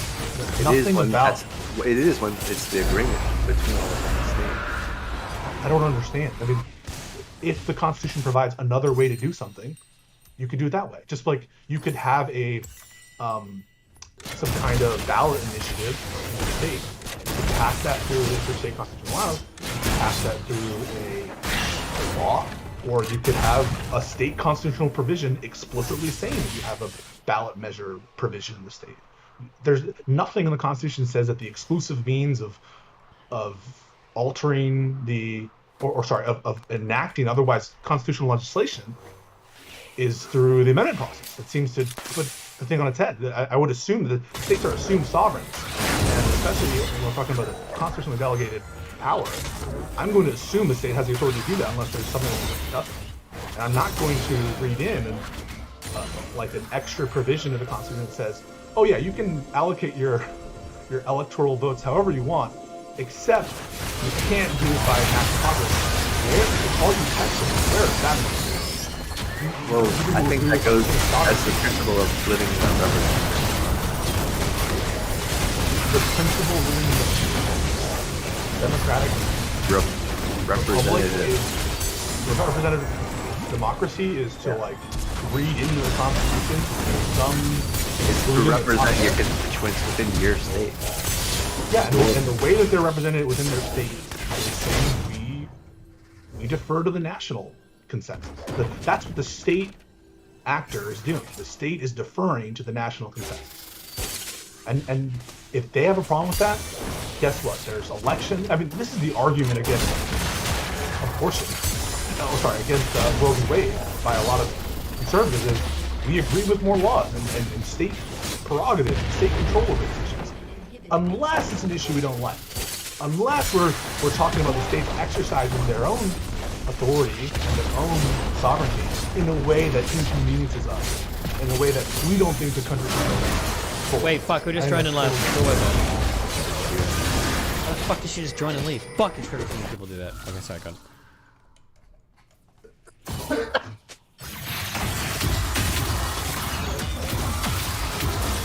What are you doing awake right now? Your inhibitor is respawning soon. Okay. It's been a long day. Is that a good long day or a bad long day? I just had a lot of work. How you been? Okay. You never came to New York? No, I decided to stay home. I was too stressed. Yeah. But don't worry, in 1 week, hopefully by the 4th, maybe the night of the 3rd, but hopefully by the 4th I'm good to go. Yeah, I'm Internet-wise, not New York wise. What'd you say? Internet-wise, not New York. Oh, internet-wise, yeah, I don't know about New York. What's that? Yeah. Associated, you want to contribute to the understanding of...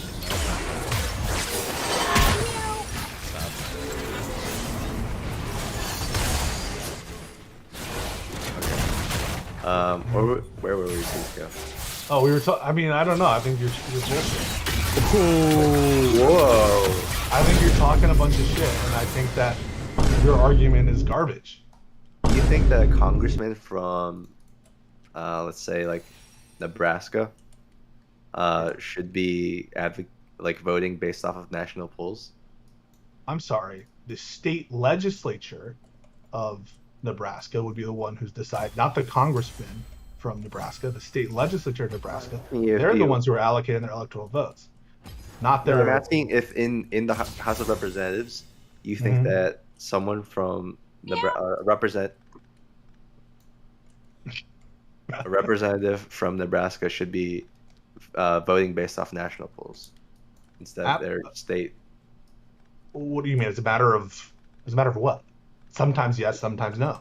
I'm sure there are times where I think that that representatives should be conscious and aware of the needs of their own particular constituencies, and there's times where we act as one country and that we should put national interests first. So I want my congressperson, on a lot of things to be worrying about whatever state I'm in if I'm in New York, right?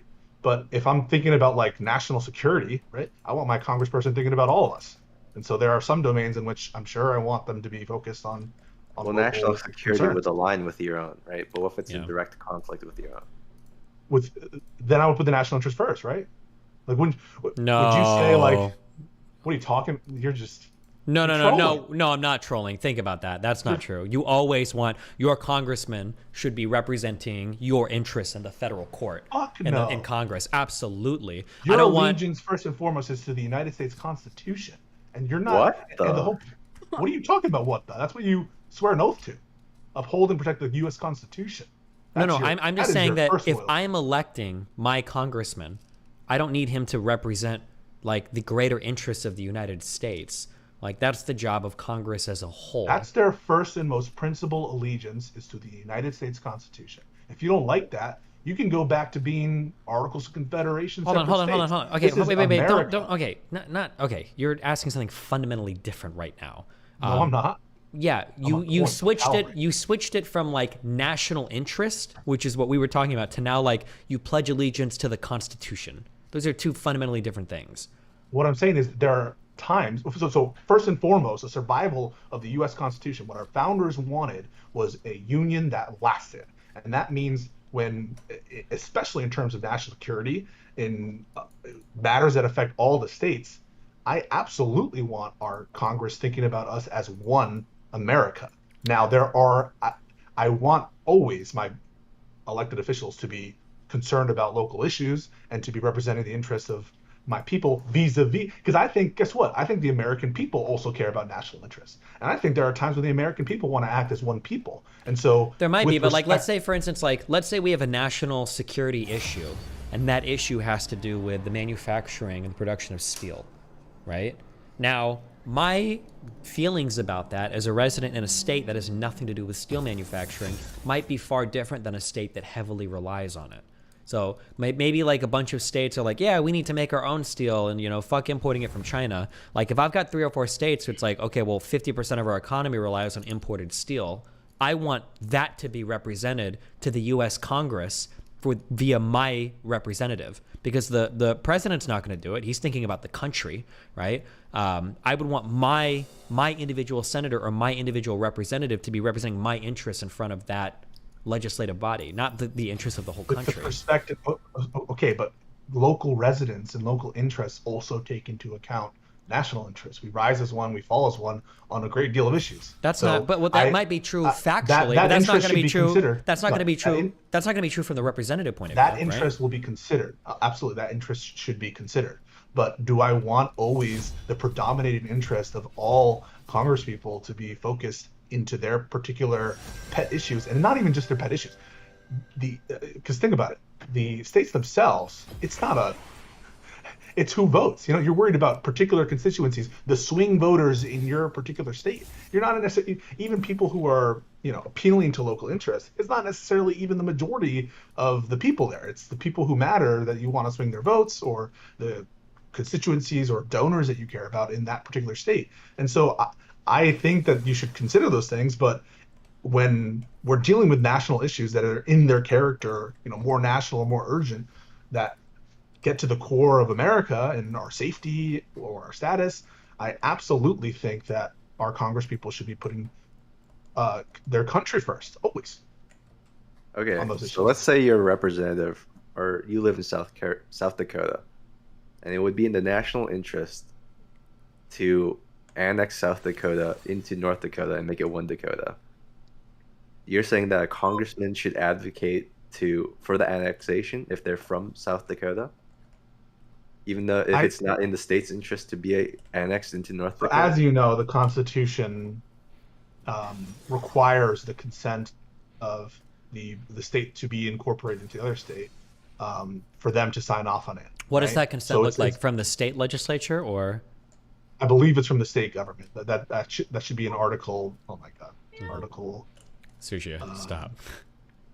I was using an extreme example, but the spirit of that could be applied in. No, I understand your question, and some of the problems with that question is it's defining the scope and authority of every state by getting rid of a state, right? So the problems you're facing that is that, like, the states themselves, it's a little bit arbitrary where they are and how they show up. It's related to history, it's related to where people congregate and stuff, but there is no, like, other than history, there is no, like, ultimate rationality behind where the states are and what they are. Wait, that's not true today, though, right?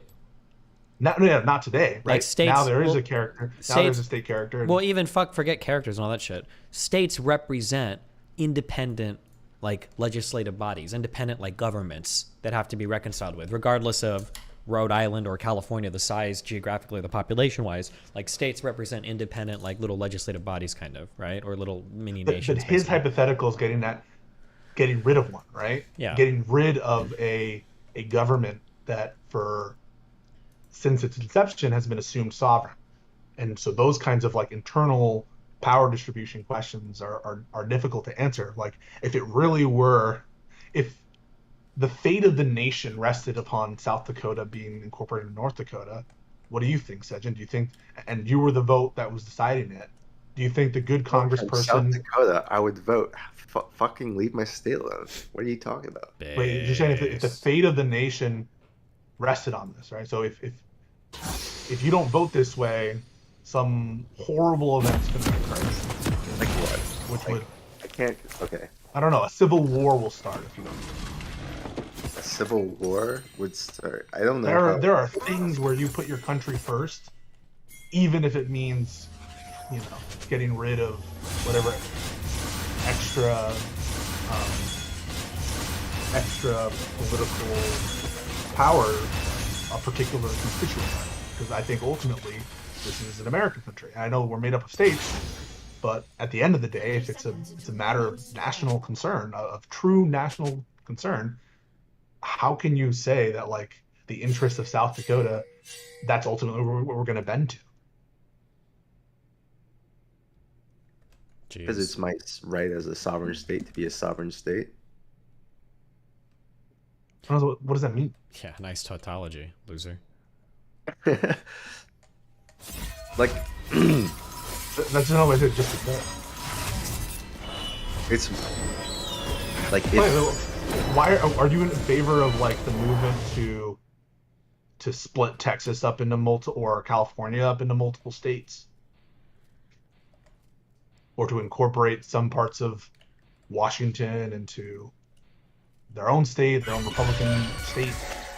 Well, the way that would work would be like the state government of California would have to split.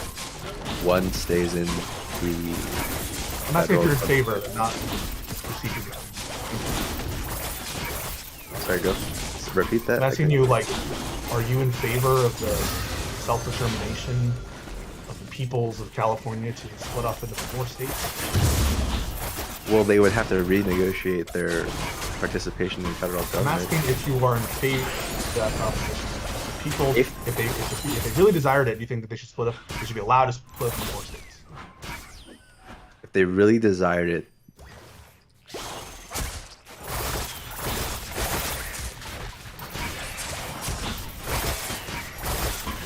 I'm so confused right now. Hold on. Because I feel like we have to talk about procedure there. Right? Because if you want to do that to a state, they couldn't exist in the union. Yeah, so right? you have, okay, the choice is before you, procedure is done correctly. You know, it's put before the Congress approves it, California approves it, everyone approves it. You're the person who has to decide, you know, let the Californians, you know, they want to split up, so let them. Everyone agrees. What's the problem? Right, do you think that should be okay? Like, that anyone in this country who wants to be a state, you know, any group of people should let them be a state. If the federal government agrees, if the state government agrees, why not? Then it's like, who wants to be a state is determined. Like, as long as you have, you know, the proper procedure followed, you're fine. The states themselves are just, you know, expressions of people's self-determination to be independent, right? Yeah. And so there's nothing, you know, nothing special about South Dakota as such, right? South Dakota could just as easily, you know, they could say tomorrow. Well, South Dakota and everyone in South Dakota have agreed that they are one sovereign state. So, is there any limiting principle to this? Like, allow everyone who wants to be a state to be a state? Why should Congress on what ground should Congress reject, or would you reject, efforts to split up in more? I mean, it's clearly a redistribution of, political power. You get more Senate seats. Right? Yeah. So is there a valid ground to be like, yeah, I don't care if you want it, Congress shouldn't approve it? Well, yeah, because if California were to split up, right, they would only one of those 4 states would have a standing agreement with the federal government. The other one would have, the other 3 would have to find, like, they would have to be approved into the union. Okay, California approves it, but Congress has to decide whether or not we want to allow this to happen. How are you? And I would expect other states to say no, and then therefore California. Why do they get the right? So other states get a right to, like, once we're a state, we can shut down other people's. Because you agreed as one California. You can't change the agreement and turn it 4 Californias and shove your way in. What do you mean? Who agreed? California. But there are people who want to. California wants to split now. They want their own. California wants to split. Only one of those states is the inheritor state. Why wouldn't you let the people self-determine? Wait, hold on, stop. That's a fair question.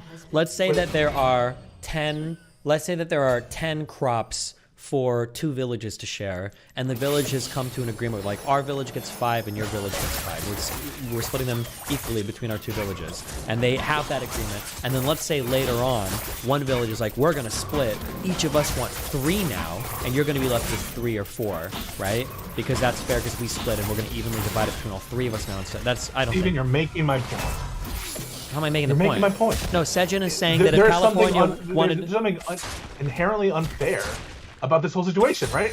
It's just history, right? It's just history that it happened to be that California is one state. What? No. And what you're saying here is like, it's fundamentally unfair. It's fundamentally unfair for California to, it's the same California, right? The same area. And now, just by splitting and doing this gamesmanship, you get an advantage in national politics. Yeah, I'm saying they don't get to do that. Yeah, he's saying they shouldn't be allowed to do that. The initial, right, the initial kind of distribution of that authority in the first place, that itself is repeating the problem that you're noticing in the afterwards proposal to split California into 4. Wait, how? You're noticing that it seems unfair that people who, for all intents and purposes, they're representing the same kind of area, or they have similar consistencies to other nearby states or to other polities, that they're getting outsized political influence. Just no, I don't on think this has line any. drawing. I don't think this has anything to do with that, and it's not based on line drawing. It is based on line drawing. What are you talking about? There exists a state of California, regardless of borders and thresholds. Even if there's one person, even if it's 90% of the country, even if it's 1% of the country, there exists some state called California that's made agreements with other states to be part of a country. For that state to suddenly split into 2, the rest of the states probably wouldn't agree to that, because it can't just like grow its political influence like that. That wouldn't be fair. It'd be a violation of. They have a problem. It's all a matter of, you agree. This is just all self-interest. There's nothing like the country would be better off. It's all self-interest of the world. The state, my power will be diluted by the fact that the state's split into 4. Yes. Yeah. I mean, what is the principle behind, like, the fundamental bedrock, like, I don't know, political principle behind not letting these people, if they truly want to, split up into states? Well, that is the fundamental principle. Is you would be violating the autonomy of the other states. You'd be violating the will, because those other states wouldn't have made that agreement with 4, or they didn't make that agreement with 4 separate entities. But we do it all the time. We do this all the time. You think that the states, when they initially signed up, right? Like the states who seceded from the Union, right? When they initially signed up, they did not think, or they did not want slavery to get outlawed. Yeah. That was their idea of what that was our agreement. It's in the Constitution. Is the argument we're going to go? And then drag them back into the Union. Yeah, it required a war to bring them back. Right. We should not let the ideas of what the states thought at the time, when we got into it, totally lock us in. There has to be some amount of lock-in. Otherwise, let's say one state splits, and then all of a sudden, like, fucking, Florida or some shit, or like Wyoming. It's like, oh, okay, well, we're gonna go ahead and split into 150 states now. Like, everything just falls apart. The system is destroyed. I'm not an advocate for California to split up, Texas to split up. Well, we're not advocating. We're saying that the principle is not good. That you can just like, there might be some things that states didn't originally agree on, but there's like a process you probably have to go through to split a state up that will require, I would imagine, the addition or subtraction of a state. That uncomfort you're feeling, I think, is the fact that certain states have disproportionate influence based on these regions that we call states, and that makes you feel uncomfortable when the status quo is shifted. But the current status quo is bad. It's bad. The current status quo is not good. I disagree. I think that if we had 50 states and all of them had 50-50 Republicans and Democrats in every single state, and one of those states decided to split evenly to 2 different states where it still maintained the same voter percentages, I still think that'd be a violation of the states. They would need every state to come on board with it. They can't, and that would be even if the influence did the same for everything, because you'd just be inventing another state out of nowhere that the other states didn't agree upon. Forget about political parties. Think about from 2 equals 0, the time equals 0. Do you think that the current setup of political authority, as between small states and large states population-wise, without thinking about parties or the current makeup of where people are and the swing states and all that, do you think that things as they are right now are a good idea? Yeah. In terms of the structure. Yes. You think, without knowing anything about political parties, you think it's good that? Yeah, but we've already argued this. Literally did this. It was called the Great Compromise. Well, I think it's good that states are represented instead of not just people, not just geography, but that individual state governments have representation before Congress. But we've already argued this before the Senate. Well, then I'm sure you're against the direct election of senators. Am I against the direct election of senators? Take away authority of the state. I like the idea of state legislatures electing senators. Actually, I think that's a good idea. We care more about our local elections, but do you think this country would be better off with that deal? Of your state legislature choosing your senators? Look at the country around you and take an honest look and take an honest look and tell. It's not a matter of being honest. I would have to know what were the arguments for moving away from that system. Why do you know the arguments contemporaneous? Don't you have some thoughts about it without knowing them? No. Because there might have been really good reasons for why people moved away from that system, and I just don't know them. I'm not sure. We can't come up with some now? We can't come up with arguments why it might be a bad idea to... We already have state gerrymandering that goes even harder oftentimes than the federal gerrymandering in the states. And you think that's think about how unequal the Wisconsin legislature is vis-a-vis the state as a whole. And now you want that to perpetually. Just think about the kind of outcomes that produces. Without the safety valve, I think is popular elections. That's the safety valve. To prevent that kind of shit. I'm not States sure. already have plenty of power. States are assumed sovereigns. They have plenty of power to legislate themselves. Look at what's happening in Florida versus what's happening in New York and Pennsylvania. They're different states that the character are completely different. If you go into Texas, it feels completely different because most of the things that you deal with every day is state. The contracts you write, family law stuff, you said it yourself. That's why you advocate people to vote in their local elections. I don't know. They have plenty of authority. Listen, argue with Sajjan. I have no idea what you're saying right now. I'm not gonna lie. Cringe. We got a little derailed. So, I actually didn't know that state senates voted on their own senators instead of a popular election. A long time ago, yeah. That seems okay. Not now. That seems okay. You think that's a good difference? Well, not anymore. Got a little fucked. It's called gerrymandering and shit. An ally has been slain. Would you be against the state if we undid all the damage that gerrymandering done? I'd say we could go back to that.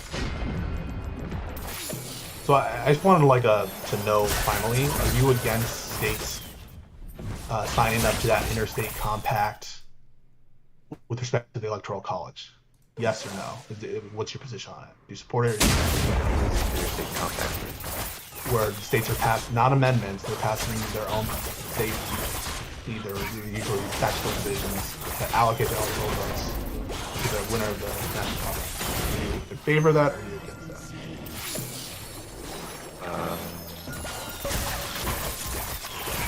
I'm missing context right now. Hold on.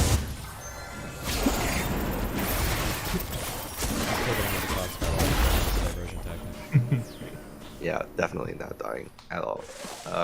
So you're asking me, I'm okay with states determining where their votes go in the presidential election, electoral college vote? Yes, by state law, not by amendment. By state law. Ooh, not by amendment?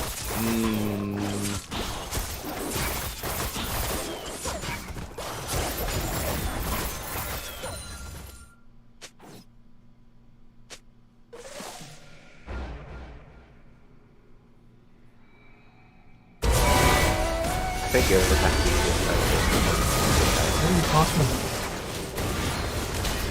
Like, if they're saying that,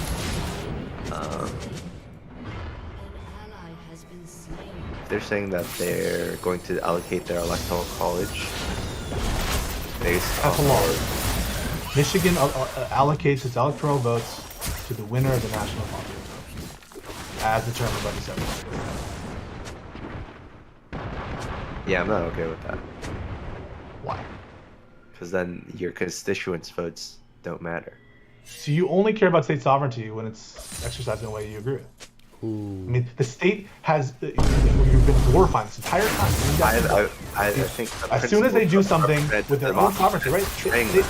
They pass the law through their own process. They have their own elections. They elected for their own state senators. They have assemblies, whatever their state legislature is, their state constitutional law. They have their own process to determine how to allocate the electoral votes. You have been glorifying and just, I don't know, putting on a pedestal the notion of state sovereignty, which I think is important. It's an important foundational principle of this country. But the minute it's exercised in a way that you don't like, or you think it just, I don't know, seems rigid, betrays you say, you know what, they shouldn't be allowed to do that. States actually should not be allowed to exercise this power. And I don't think that's one, the original purpose is to them, and two, it betrays what the general idea of Session determines what, how they're to exercise this. Right? Why even have, just go to Session. He'll tell you how you're supposed to. Alright, Peaceful, let me ask you this. Why do you think that we gave it to them originally? What are some scenarios where that might be? To have states be sovereigns of their own electoral votes? Yeah. I think because there was a feeling that the executive, they were worried about the federal executive. They wanted a check on that executive, not only from Congress, but also directly from the states, right? So now the states who are already allowed to regulate federal elections as a matter of default with the legislative branch, they also get a say in the executive branch, just like if they get a say in the federal elections for Congress, the states get a say in the federal elections for the executive. So that'll have to do with a careful balance, right? Wait, hold on. Don't let him get I need to go back for a second.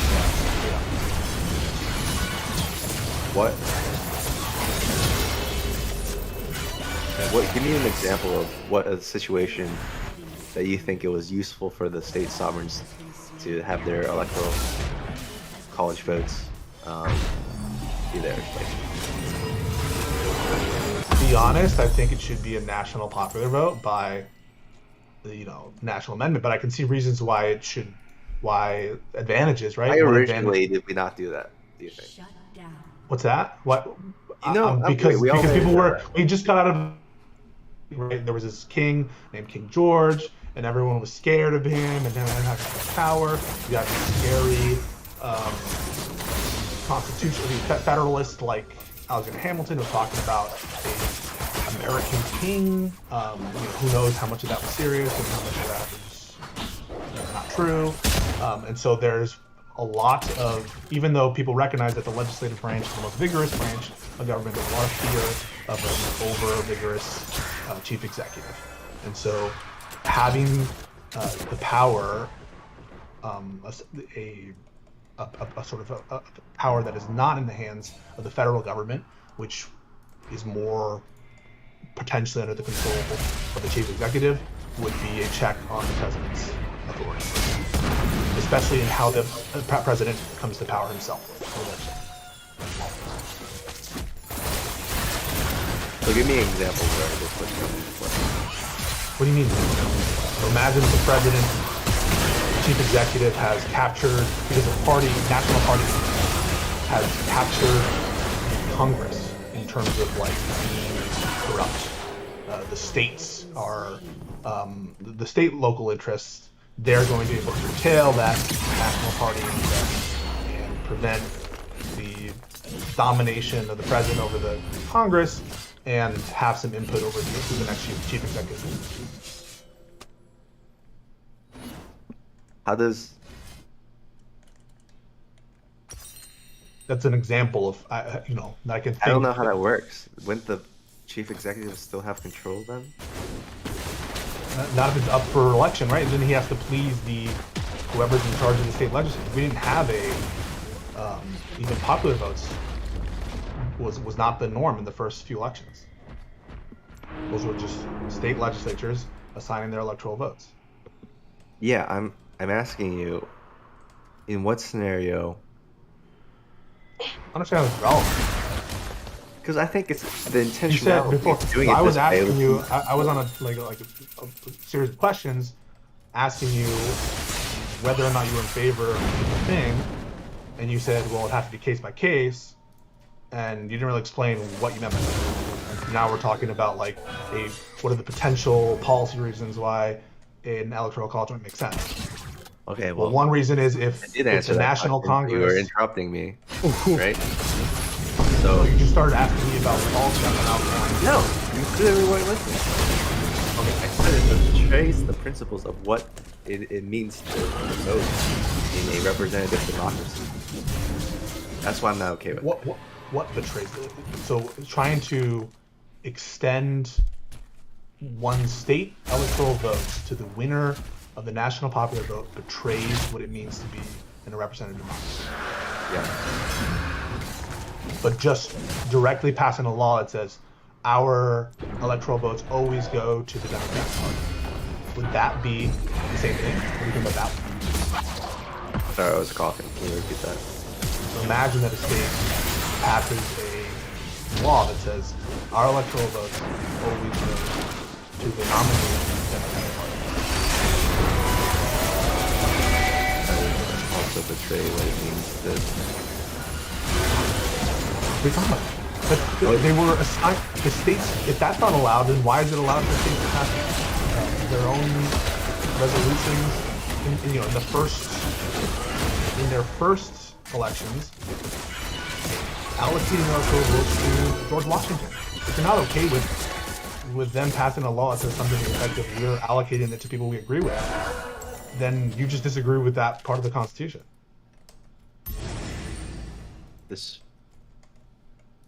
I disagree with the purpose of which states were given the freedom to allocate their electoral college votes. You disagree with the electoral college? What? It sounds like you disagree with the electoral college. No, I think it's okay. Let's say it's 2020 again, and Joe Biden and Kamala Harris are killed in a terrorist attack, right? Okay. Now we have a constitutional crisis. They've just been elected and they're both dead, right? What do you propose happens if it goes by popular vote? Does Donald Trump get another term? You can have provisions for dealing with those situations in national popular vote. There's nothing that is not a problem, right? That is absolutely a problem. Both of you. That is not a problem. You could very easily make a provision to have an interim president. That's not an issue. Who would the interim president be? How would it be selected? These are problems that you could have whoever is the Speaker of the House, interim president, until new elections are called. So you could do the same thing. You can literally have a state. You could have in the case of the disablement or the death of a major candidate, the states shall, elect electors to cast electoral votes, similar to what the electoral, as a backup to the national popular vote in their state. That would all be totally fine. You could just piggyback the electoral college system that you love for those situations. I don't know why you're dodging. I don't know why you're getting away from the point. Which is that you're not okay with the statement of the president and chief to say something like, we always assign our electors according to the Democratic Party.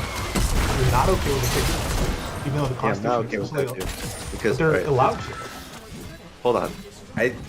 Let's go back, because I think this is really important. I don't think, like, you're saying that in 2020, House and Senate are controlled by Republicans. Incumbent president is a Republican. Democrats get voted in, and if those two candidates are killed in like a terrorist attack, then Republicans control the executives still past the past the lame duck period. We're gonna go back to that, those hypotheticals, and you're never gonna answer my questions. Ooh. I'll go back to it, but after I answer this question, will you address like what I'm talking about? Yeah, we'll go back. Okay. So, just because there might be situations in which Joe Biden, Kamala Harris, and whoever candidate is the particular party are killed, and the next in line is a Republican, doesn't mean that that's that could be true of the system of the Electoral College right now. Like the system you offer, right, which is the current system, would allow for electoral votes to be given to Trump or any other Republican. There's nothing about your system that would prevent that outcome. Well, it would. Well, you could have then states upcast their votes for another popular Democratic nominee. Is that any more fair? I mean, then at least Trump had absolutely. It's more votes. fair than having the opposite party have their. Because you're thinking in terms of party politics. You're not thinking in terms of, here's the other candidates. You're thinking in terms of the now and like the current political climate. You're not thinking about the structure of the government. There's gonna be stuff that happens past Trump. Principles still what apply. happened in 2020. You don't get to kill the candidate and replace them with your person that's next in line over and over again in perpetuity to delay like the transfer of power.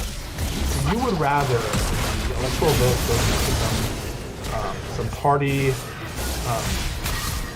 who knows, right? So maybe the other Democrats who someone that represents the Biden, same right? policies and platforms that you would rather the vote were elected. You would rather the president be a creature of the parties rather than someone who got millions of actual votes.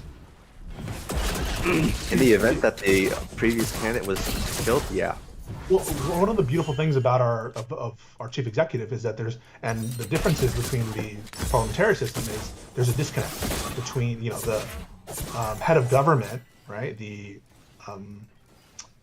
prime minister in the case of a lot of parliamentary systems is often is an insider of the party. That's not necessarily true in the American system. Trump was very much not in line with a lot of Republicans. He brought them in line, but there's nothing that necessarily connects the Republican legislature to Trump in office.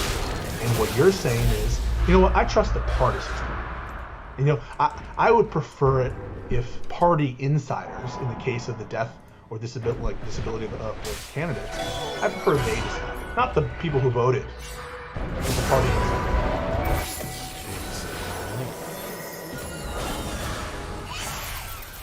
Now, hold on. Go back, right? In a world where you have a popular vote determining it, you could just kill the guy over and over again, perpetuity, and have control. Like any system, if you put any system will, you can find breaking points with any system, right? You're saying that you could endlessly kill whoever the electors are voting for as they meet, and then they'll never be able to meet, and they'll never be able to vote for someone. I mean, I think you're trolling, right? Are you trolling? Ooh. Bad faith accusation number 1 has come out. I'm saying that any system that you propose where we can't have an immediate replacement of power is betraying the transfer of power that is so important to our democracy. What the hell? What about your system is an immediate transfer of power? So the electors come, the electors gather, right? Until the electors gather and vote, no one has been the president. No one's in line to be the president yet. The electors vote for a candidate. That candidate dies before inauguration. What does the Electoral College do about that? Electoral College gets the next person with the same ideas. Where is that in the Constitution? That's the prerogative of the states. That's generally what we trust them to do when we gave them the power to allocate their electoral. Everything you're saying about there being like some weird gap in time or some weird thing that happens if the processes for there's a time gap between the processes for which we appoint the president and when they actually take office, that's all true of the Electoral College. And so this has all just been a mind-boggling waste of time. Ooh.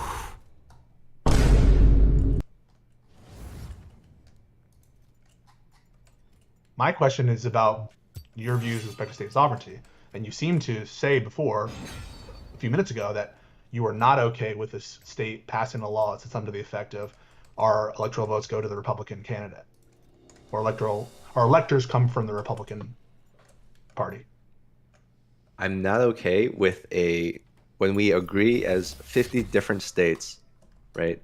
The idea is we all. Will you answer my question for like once? I'm answering it. Listen. I asked you a question use your about ears, Mr. Lawyer. Law. I asked you about a particular law that I'm proposing.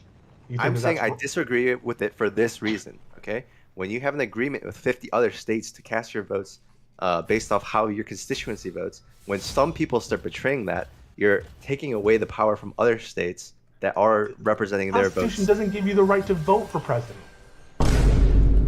Constitution doesn't give you the right to vote for president. You don't vote for president. Yeah, you vote for what your state is then going to vote for president. No, all the states in the union have made a popular vote system. But they don't have to.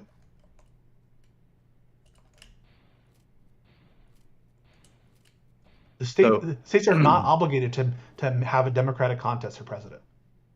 So would you be okay with the states saying, I'm okay, every year every election we're going to allocate all our electoral college votes to the person that comes in second? Fuck no.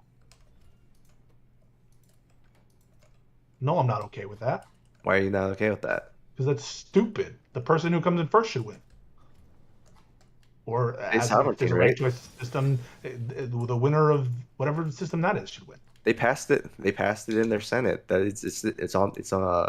I think that's stupid. That's why I believe in a national popular vote. You're the one who's in favor of the electoral college and state sovereignty.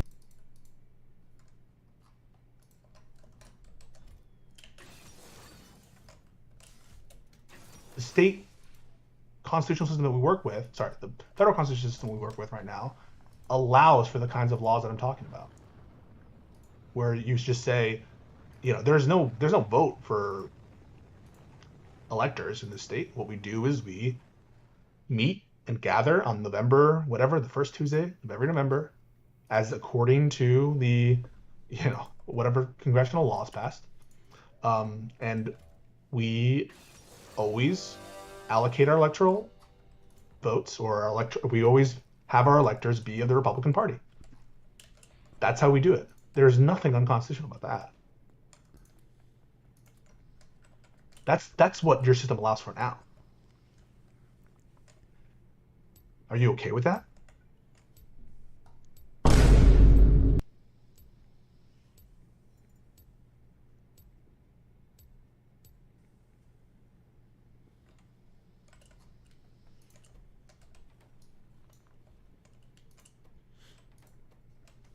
Destiny, are you okay with it? Oh, I'm just playing Vine Sounds. Wait. Destiny, are you okay with that? Wait, say that one more time. Are you okay with the fact would you be okay with a law, or for states to have the power to say something like, our electors are always Republican? They have the power to do that now. Are you okay with them having that power? I'm going to answer your question with a question. Yeah. Should a man be able to submit himself to infinite servitude? Like sell himself into slavery? Because it's like the same type of question. I don't know the answer to that. Like, assuming we go through all of the democratic processes, let's say you genuinely have a country where 70% of the population wants to vote away democracy. Should they have the ability to do that? Should they have the ability to vote away their democracy? That is a difficult question. It is. That's kind of what your question is getting at. Like, if we have a process by which, like, do you agree that states should be allowed to run their elections? Do you think they should be allowed to do that? They should have that authority granted to them? As a default matter, I think that's fine. I think that's fine. Yeah. But then let's say they do wish to start to. Oh, go ahead. I think that there's a strength to that, although it's concurrent, I guess, jurisdiction or concurrent authority to do that, because Congress can displace state law with respect to those kinds of elections. And I just wait. Is that true? Yeah. Can you give me any? I thought that states have basically full control over how their elections run. With the proviso that Congress can displace any state law. Well, most not. Are you just talking broadly speaking that federal laws supersede state laws? No. There is the elections clause of Article 1 gives states the default authority to regulate their elections. There's some things that Congress can't touch. I think there's like qualifications they can't touch. And there's some debate and litigation about what that means. But in general, congressional law, federal law on congressional elections will supersede state law. Okay, wait. What the fuck is the point of this clause? The times, places, and manner of holding elections for senators and representatives shall be prescribed in each state by the legislature thereof, so by the state legislatures, but the Congress may at any time by law make or alter such regulations. Yeah. Why does that? Well, I said, right? Yeah, yeah, but what the fuck is the point of this clause? It sounds like it's basically saying you have complete control over your elections, except for when we want control over your elections. Except when Congress says no. Yeah, wait, what's the point of that? The point of that is to say that, like, on a day-to-day basis, states, we're going to give you some power, but the reality of it is there's so many election-related stuff that it's unlikely that Congress is going to touch everything. But ultimately, right, a legislature needs to be in charge, be the ultimate decider of the rules that establish who's a part of that legislature, right? They thought it was perverse. If you read the Federalist Papers, they're like, it's perverse that a legislature would not have the power to define the rules. So here's a question: Would you would be opposed to a state that is 70% Republican, saying all of our electors are going to be Republican, right? I don't think that states should have the power with respect to the president, which is a very national character office, I think, to define those kinds of rules. I don't like that. I'm okay with the state consistently. Congress could theoretically do it, though, right? A Congress could say for this state, no. we're gonna. No. Right now? Yeah. Doesn't this clause give them the ability to do that? That they could make a regulation saying that all of your electors are. No. Don't confuse it with the presidential electors clause. This is for congressional elections. This is for the House of Representatives initially, and then after. You're talking about the electors for the Electoral College. So there's the elections clause of Article 1, and there's federal electors clause. Oh, okay, my bad. Okay. That gives authority to. Actually, Congress has some authority to regulate presidential elections, but ultimately, states don't even have to have votes for president. You don't have to have it. Gotcha. I don't think that's a good idea. I think you should always have. Don't you think it should be forced to have popular votes for president? Shouldn't it be forced to have popular votes for president? Shouldn't it be your right to vote for the president of the United States? I don't know. I would have to go and read the documents. I'm not actually sure. I don't know where that. Should it be your right to vote for anyone? Or only your state? I think in your state. So I don't know how it's written in the Constitution. Does an individual citizen? You do not have you do not have. Yeah. Is it the right delegated to the states, or is it a right delegated to the individual citizens? Okay. So if it's states, then electoral votes. Yeah. Then you don't have the right to vote on your president. I'm telling you, that's the way it is. Do you think should you have the right to vote for the president in this country? I think that comes down to whether or not you agree with the Electoral College or not. Because if you don't want any sort of disproportionate representation, if you don't want that, then the answer ought to be yes. You vote and then one vote for the president. Well, at the very least, don't you think, even if we have it so that we have state elector systems, don't you think there should be a clause that says every state is mandated to have a popular vote to determine their electoral votes? Is it right now? No. Read Bush v. Gore.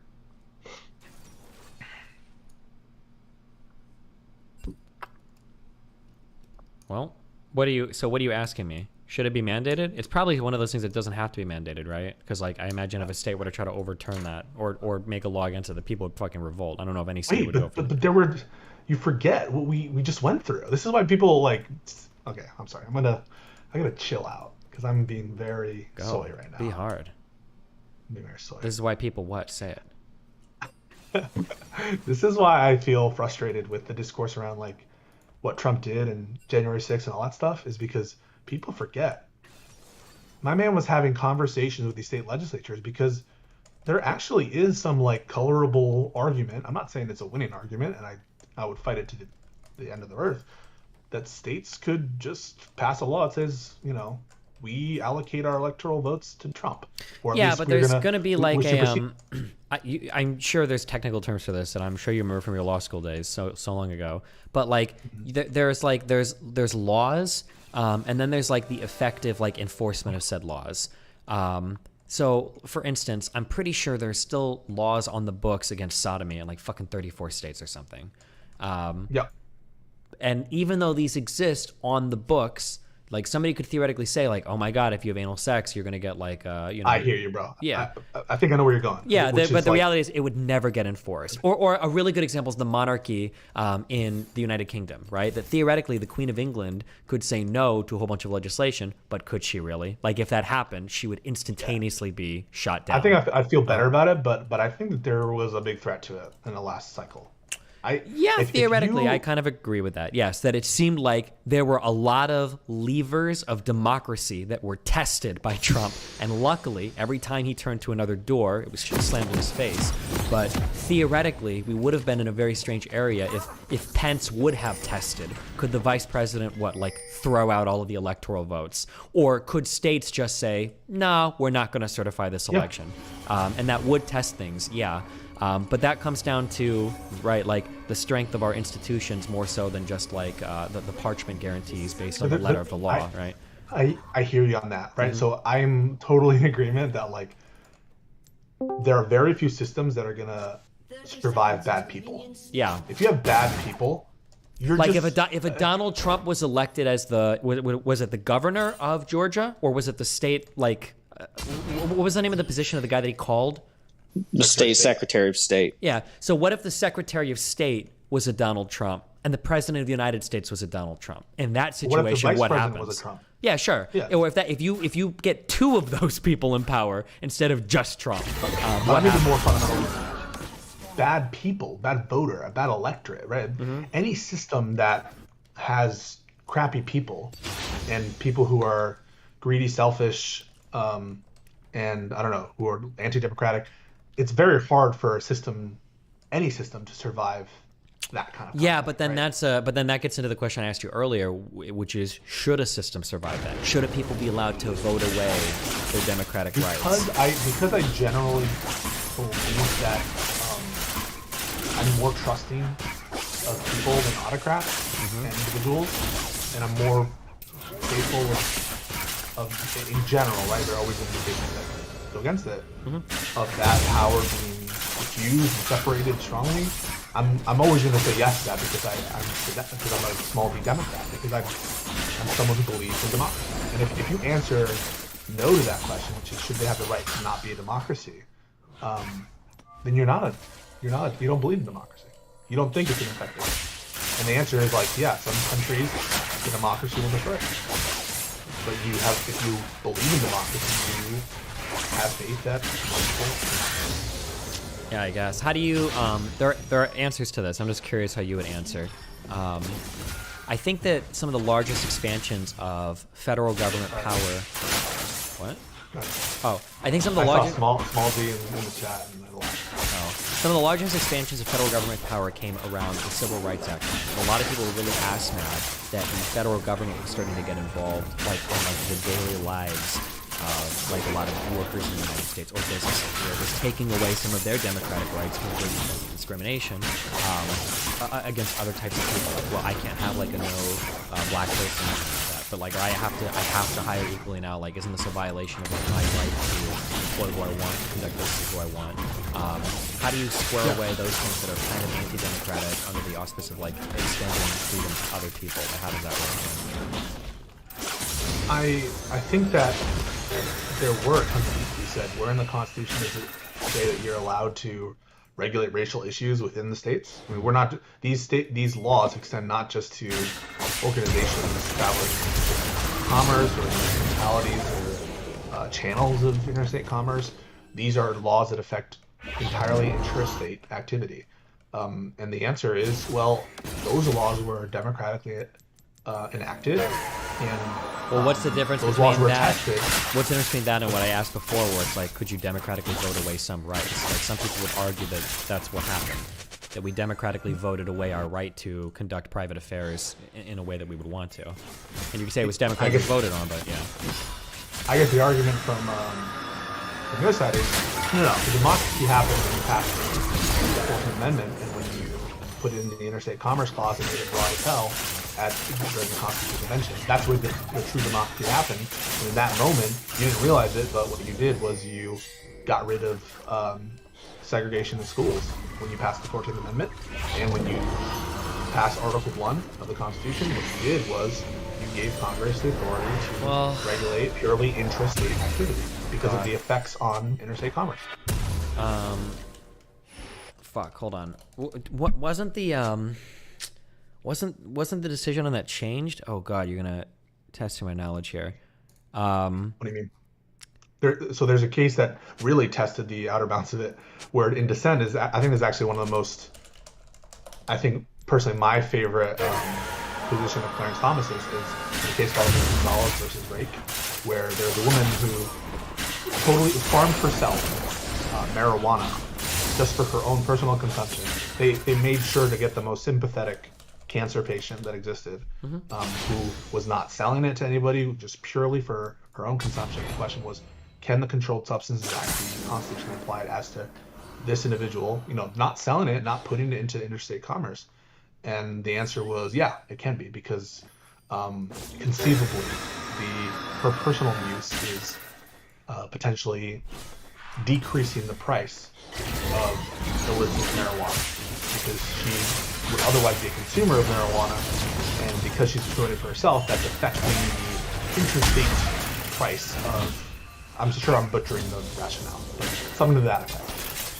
That was the latest word on the Controlled Substances Act. There's been some limitations in the Affordable Care Act case, but still to this day, like, the interstate commerce clause is pretty broad. And so the response from, I guess, the people on the side of the Civil Rights Act was, well, these laws were democratically elected. You decided to have the Supreme Court. It's pretty clear that the Supreme Court's supposed to interpret federal law, and specifically the federal Constitution, and so you signed up for that, and so this is democracy, of course. But of course, that's kind of I don't know, maybe that's a result-oriented approach. What do you want, Ruminant? Well, for a minute there, it looked like it was Destiny and Sedge and VP SCO on the subject of the Electoral College. So I was listening the whole time and thinking, hey, I think I want to respond to this, and this, but then the conversation moved on. Say what? They're dodging because they won't say it with a chest. Wait, say what? What am I dodging? I don't know. You came here to debate Sedge, not me. I came here to talk to you. Answer. Wait, well, hold on, wait. What am I dodging? Hold on. Are you okay? Do you agree that there ought to be a federal constitutional right to vote for president? No. Why? Because I think that states ought to have the right to decide on the president. Why should there be a federal constitutional right to vote for the House of Representatives? Because you've already agreed that you want to get rid of the... because I think citizens ought to have some sort of representation in front of Congress. And I think the House of Representatives is the way to do that. To be clear, just to be clear, you want state governments in charge of themselves. You want state governments in charge of the Senate. And you want state governments in charge of the president. No, I've said in the past that I think there's some give between the Senate and the Electoral College. That if you wanted to, whether it's moving the filibuster over to the House, or rebalancing the House, or changing up how the Electoral College is balanced versus the Senate is balanced, like you can give it one of these areas. The only thing you're giving on is the House. The only thing where you say that the states should not have the power to put members is one body of a bicameral Congress. Sure, but like you could, like, I don't think it would necessarily be the worst thing in the world to have like a popular vote, if given the composition of the Senate. This is something we've discussed in the past, right? Usually when I argue against people that want to get rid of the Electoral College, they also want to do something with the Senate, and they want to completely rebalance the House as well. But I think that states need let's some. assume that I'm not, don't give me that baggage. I'll go there. But sure. now, okay. So you're talking about you're just one the singular change. Ultimate control over everything. You're sure. I think that states have a lot of power right now. But if you're talking right now, you want to make just one change, and you're not going to fuck with anything else. The next thing isn't like, okay, now I'm going to pack the courts or whatever autistic shit progressives do with everything in the government, right? If you just want to make one change, then I think having a popular vote is okay. Because I think states already have a massive amount of power in the Senate in terms of state representation. I don't know if they need it with electing the president as well, especially as we're starting to get deeper and deeper into elections where you still hear Republican dipshits say things like, well, we elected Trump, No, the people didn't elect Trump, the states elected Trump. Trump had lost, I think Trump might have lost the popular vote by more than, I think, any president in history against 2 Hillary. million or something, yeah. Or, in terms of raw numbers, I'm not sure. But, yeah, in terms of raw numbers, I'm pretty sure it was more votes lost than any other president in history. So yeah, like if you leave everything else the same, I'm okay with doing a popular vote. I think that's okay. It was by almost 3 million votes he lost to Hillary Clinton, 48 points to 46 points. So yeah, but if you want to start getting rid of the Electoral College. If that's the only thing you want to touch, but usually people that want to get rid of the Electoral College have a whole That's bag of a things. compromise. You know what? I believe in compromises. I believe in my favorite ways to rebalance the government would be the Senate stays the same. You can toss the Electoral College, and then but you don't fuck with the House of Representatives. Like, you don't rebalance everything, but move the filibuster to the House. Those are the two things I would want to change. I think that'd be. You know what? We can talk about the filibuster thing. I think the houses should be in charge of their own rules. So if the House wants to have filibuster, I think they should have the right to impose it. But I wouldn't mandate it for them. I think I'm okay with them deciding that. I think that a 51 state filibuster in the Senate is rough. That's a lot of power to the Senate. Maybe too artistically so. I think that moving that power to the House, I think, would be perfect. So crossing the filibuster from the Senate and moving that action to the House. Because keep in mind too, the House still favors smaller states, nowhere near as much as the Senate. But the House still favors smaller states. So if you can't get a filibuster going in the House, that's on you. But we're getting rid of in your ideal system, like you just said, we're getting rid of the Electoral College. Yeah, I think it'd be okay to do that. Yeah. All right, man. So Sejin, looks like you're by yourself. Yeah, it looks like it. I think you're cool, man. I didn't mean to come off super bad. I'm just been a long day, all right?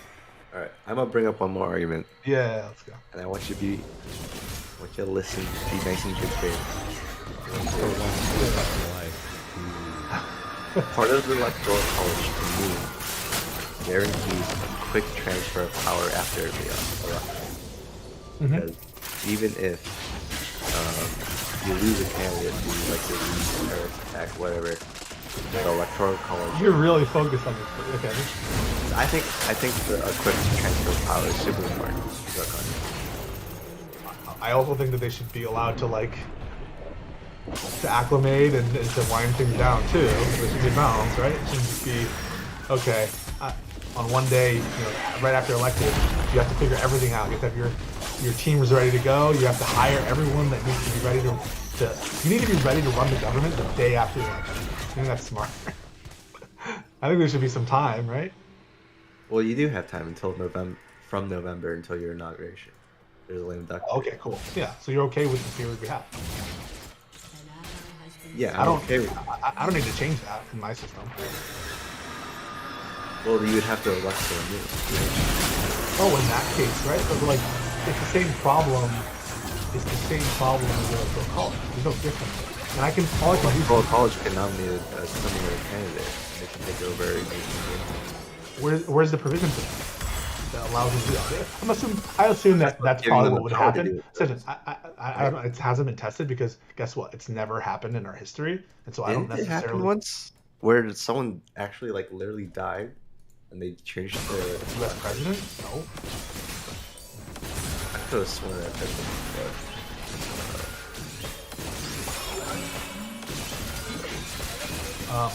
I believe Harrison died like a month into his presidency. Yeah, I don't think it was Harrison. No one died on the way to it. But anyway, it's a non-issue, right? Anything you tell me, I can just say, as a backup, if the president-elect and the vice president-elect both get killed, or for whatever reason they can't actually go to the office, it reverts back to the states to assign, and as a matter of whatever, the states will always assign electors just in case something happens to the president-elect as determined by the popular vote. That would be the Electoral College. It would be Electoral College as a backup in the case that the president and vice president-elect get assassinated. It would be national popular vote plus backup Electoral College. Nothing inconsistent about that. You could have that. If that's what you're spending every night worrying about is that particular situation that's never happened in our history, just to make you feel better, I don't think it's the best system, I could just say, if anything happens, we revert back to Electoral College for this crazy thing to happen. How do you feel about the, how do you feel about everything going on with Trump, potential charges and everything coming down for our big boy right now? I think he's likely to be indicted. For the confidential information, the documents case. Not so sure about the January 6th stuff. I just think that the standards for, I don't know if you remember when I was arguing with Rob about obstruction and the kind of intent requirements needed to make those cases. But they're hard bars, and there's like reasonable things that Trump could say in response to the accusations. Like even in the case of indictment, which I think is probably the least likely to be able to fix them, where you could say, I didn't have the intent. We have to follow Brandenburg for attempted indictment, and that's a very high standard, as you know. I think it's helped. The Casey Hutchinson testimony helped in that regard because his knowledge and awareness of the fact that many of his supporters We're are telling armed, him that there's his awareness of that is circumstantial evidence that speaks to his intent, and the fact that they're not a threat. If you credit that testimony, which there's no recording of it, it's just people have heard it and they've talked about it. So if you credit that testimony, if you think a jury would, maybe that gets you a little bit closer to an attempted indictment thing, but not so certain about that. I think the easier one is kind of like a conspiracy to defraud the United States or something like that, where honestly I think the attempt to get Pence to throw out or to send back, which is send back is a euphemism for throw out, just so you all know. Of course, to send back the electors, that itself is, I believe that to be an attempted coup, and I think you do too, Stephen. That if you agree that I if think it worked, so. Yeah, that was an attempted coup by the president. For sure. It's the same thing we're seeing in Peru, by the way. I look at what President Castillo did, or ex-President Castillo, and to me, it's very little difference in substance to what Trump tried to do. And so I think that if there isn't a law against what Trump did there should be. But the documents thing, I think, is just, I think that they're building up. I don't know if we'll see any real jail time. I was thinking of 1872. Horace Greeley died. He didn't end up winning this election, but he was second. And his electors voted for someone else.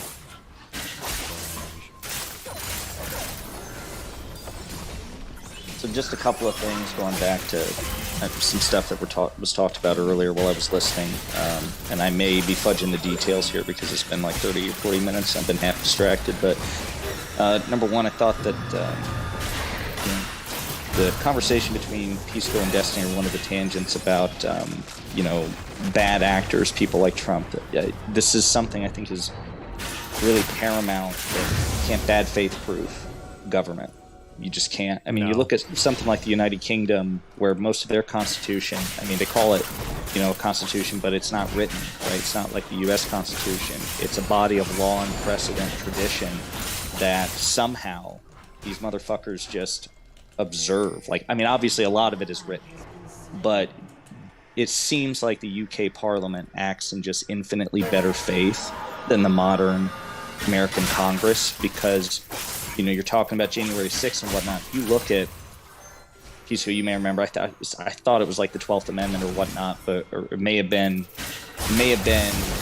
one of the articles of the Constitution, may not have been an amendment, but when they talk about how the Electoral College, how it will be certified, it very clearly says the president shall, open the ballots and the votes shall be counted. Very straightforward. Every constitutional scholar and historian agrees that the vice president's role is ministerial. They have no discretion to throw votes out or to choose not to count some votes. And yet, that was the theory that was peddled by many Republicans in Trump's orbit, even though it was as unambiguous as text can possibly be. To the point that even after the Electoral Count Act of 1887, which further clarified, seriously, he can't do shit. He just has to open the envelope, read what's on the envelope, not something else, move the envelope aside and go to the next one. That's literally all he can do. We now have another Electoral Count Act that just passed in this federal omnibus bill. So this is like the third fucking time we've been through this, where the government has to be like, hey guys, when we say that the vice president can't just pick the new president arbitrarily over the popular or electoral votes, we really mean it. Can I just say real quickly, I love that. Do you remember that Peter Strzok text during the Mueller investigation? Yeah. I love that one text was enough to prove to conservatives that there was a widespread conspiracy throughout our entire intelligence departments to undermine Trump throughout the entirety of his presidency, but all of the testimony around Trump and everybody else isn't enough to convince them maybe Trump really did want to overthrow the election with absolutely no evidence and without any legitimacy whatsoever. When it's oh my god, the evidence on both sides is fucking hilarious. Hang on a second, Steve. I'm not gonna let you do that. What? You're gonna get a bunch of messages from people who say the only thing they have to go on for that is Peter Strzok text. Well, that's what they extrapolated from it. No, that's not all they said. We can at least represent them. What do you mean? The text that Peter Strzok and that one woman I think traded was they were the things that Trump is saying is horrible, we won't let this happen or something. It was something like that. And then from there, they were this is evidence that not only is the FBI as part of Mueller's investigation corrupt, but it shows that all of the defense and intelligence are working together to undermine Trump's presidency. Also the fact that of the IG report, by the way, I do not think that the FBI was being used as a political tool against Trump. Just I'm putting that out there. But that's not what they say. They also point to the FISA application process for Carter Page. They point to statements made. What was the ultimate issue with the FISA application for the FISA courts? Yeah. For some of the renewals, for at least one of the renewals, I believe there was a lawyer who was literally convicted of altering. About an FBI or CIA informant, if I remember correctly. Yeah, I mean that was a conviction. Yeah. So that wasn't as part of the FISA application process. They point to, I mean, even Comey I think admits that they wouldn't have applied for the FISA one without the Steele dossier, and the conservatives would point to the Steele dossier and issues related to it, and I guess the lack of diligence on the part of the FBI to. Okay, so the Peter Strzok message and the misrepresentation of other stuff. I just wanted to. Okay, sure. Okay, we'll throw that out there. Okay. Do you think there's enough evidence to say that Trump is in good faith? He's probably trying to coup the democracy, or do you think that that's ambiguous?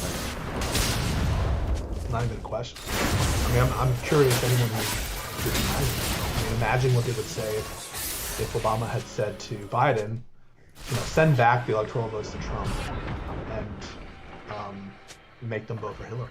Would they call that a coup, or wouldn't they? 100%. They're calling it a coup right now. They're calling the Twitter files a coup. The supposed suppression of under Biden. The bribe.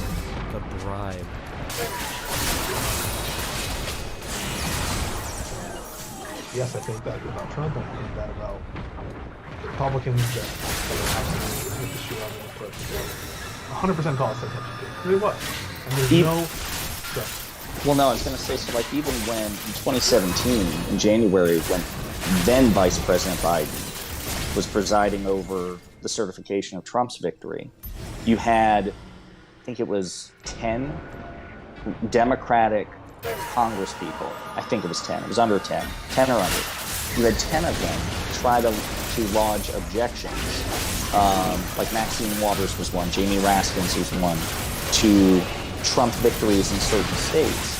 But they weren't formal objections because they couldn't get a single fucking Democratic senator to co-sign the objection. Hang on a second. They do not get away with that. Say They what? do not get away that easily.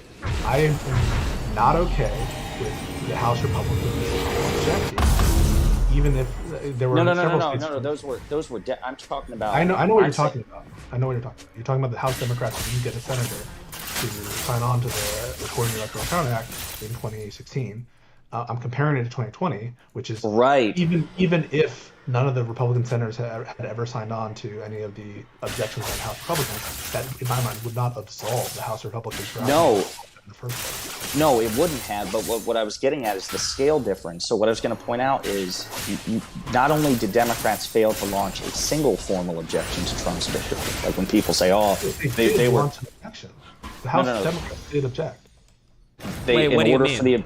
In order for the objection to be formal, it had to be co-signed by a member from each chamber, and it wasn't. They didn't follow the procedure enough so that the objection. They verbally objected, yes. They informally objected, yes. They complained, but it wasn't a formal objection that could merit a vote because it needed a member of both chambers. It was doomed no matter what. It was doomed whether the senator signed off on it or not. That to me is the intent is what matters. The intent of people, say what you want about Trump's victory in 2016. That was a real victory. Trump won the election. And people, it's just like the House. I know this is not a huge but to me, it's a very similar parallel to what's going on in 2022 with the Republicans in 2009 and after. A lot of Democrats in 2009 and 2016 are winning the House. So that election was lost according to the rules of how this is run, and I am not okay with people objecting without any basis to object. And those were all then the one, no matter if they had a senator or not. So what I care about what they said. So just like I castigate the Republicans, I also take umbrage with the House Democrats. And you should, as did Vice President Biden at the time, where he even said, "Guys, let's just move on." He won. Enough's enough. But what I was getting at was, I understand that. But what I was saying was, when it happened in 2020, we were talking about the difference in conduct and what would have happened if the shoe was on the other foot. You had 10 Democrats pitch a fit and fail to get any support from their colleagues to launch a formal objection. Meanwhile, in 2021, when Vice President Pence was certifying Trump's victory, 147 members of the Republican Party, not 10, not 47, 147 objected to Biden's victory, and that was after the Capitol was invaded. So what I mean is you compare these two behaviors, and yes, I agree, the Democrats should not, it was bad form, it set a dangerous precedent for them to complain about an election they lost, even if they felt there was some measure of Russian meddling. But then Republicans take it and blow it wildly out of proportion, take it like orders of magnitude worse. So I was piggybacking off your point about what would have happened if the shoe was on the other foot. Well, we see what happens when the shoe is on the other foot. If they see something that, if Republicans see behavior from Democrats that they object to, when it's convenient, they will take that same behavior and run with it to extremes that Democrats simply don't. That's the scary thing. There's no limiting principle with this party. And yes, if President Obama had done what Trump did in 2020, if Obama had done it in 2016, if he had even said the words, if he said, if Hillary Clinton had said that she wouldn't commit to a peaceful transfer of power, or that she wouldn't commit to conceding the election if she lost, I can't imagine what would have happened. So, the other thing I wanted to point out too from earlier in the conversation was when I think the topic was with Sejin about states, and I was half paying attention, but were you all talking about splitting California into multiple states to expand Democrats' electoral presence in the electoral college? Yeah, we were trying to kind of stress test the truly, I don't know, the supremacy and primacy of states, and whether, what are they and do they matter? Well, and Pisco, I assume, right, that Republicans did that in the late 1800s. That when they brought in the Dakota territories and split it into two, and Wyoming and Idaho, but sidestepped North Dakota, New Mexico, even though New Mexico had like twice the population of the Dakotas. They did that specifically to pad their votes in the Electoral College. States have always been, I shouldn't say always, states have been for the last 150 years. New additions, states have been, newly added states have been political weapons for parties to pad their electoral votes. So, other than the original colonies, I think right. That, for a lot of them, that's true. That's why I don't see anything sacred about the current allocation of authority. Though I do agree that enough time has passed where I'm okay with it chilling. I'm okay with that. Are we all in agreement here that there should be we should make it a law that the debt is uncapped? Oh, the debt ceiling? Yeah, stupid as shit. Wait, it was my understanding when we were adding states, the new states, that it was with the consent of the other, a super majority, right? It's Congress needs to have essentially pass a law that says it is a new state, and that's how many votes? You don't need a supermajority. You just need Congress decision. When you're making partitions of states or dividing something like that, then you need consent. Wait, when you added, you only need 51 votes to add. It needs to pass. It needs to pass. Congress needs to pass a law that's the way it's always been done. It hasn't been tested anyway. Congress has passed a law. The president has signed it. It's not clear whether or not well, at least for I don't think it's clear. I don't know it to be clear that you need presidential approval. But that's the way it's been done. Congress I think that they have to. The president still has to sign off on it, as is the case with all laws. But I don't. It certainly doesn't require an amendment, and I don't know if it requires a supermajority. But that's me talking from ignorance. I can't help it, man. It's 4 a.m. The new states may be admitted by the Congress as units, right? But no new state shall be formed by right of jurisdiction of any other state, nor any state be formed by the junction of two or more states or parts of states without the consent of the legislature of the states are concerned as well as Congress. That's why I'm saying it's unclear whether the president has approval, because it says Congress, right? It's always been done with the president's approval, but the text says Congress. Congress has enough president what the hell would happen if they kind of released it. So I agree that it should happen with respect to Puerto Rico. What does it mean to? How many votes do you need in each house then, or in each chamber of Congress? Congress needs to approve it. What does that mean? This whole. What do you mean? What does it mean? How many votes in there? Majority of Congress. It's 51 or like 51%? 50 plus 1, right? Am I crazy? Am I crazy? Is it? That seems like way too easy and would have been like way more extreme in the adding states phase of our country. What seems? Well, why? Because if you basically, it's repeating the small state bias, right? You understand that? The fact that you have Congress deciding who becomes a new state, it's not an even playing field on the decision, the distribution of that power, right? The decision to even have new states in the first place is also subject to the bias in favor of small states. That's why it's not clean to say, well, they consented to the way things are, because I guess in a sense they did, and they consented to the way that new states got it too. So I guess in some sense they both consented to the current makeup and the procedure for adding new states, which includes the small state bias. But just be aware that very often the small state bias repeats itself everywhere, literally everywhere, not literally everywhere, in a lot of places. But I'm glad that Destiny said, well, not Sedgin, but Destiny at least is on board with me and Ruminate that we should get rid of the Electoral College. I think that's a positive step in the right direction. 100%. Shit needs to go. And on that note, folks, but thanks for chilling, Sedgin. Sorry for being an asshole too. Damn. All good. Good night. Love you guys. Keep it real. See you, buddy.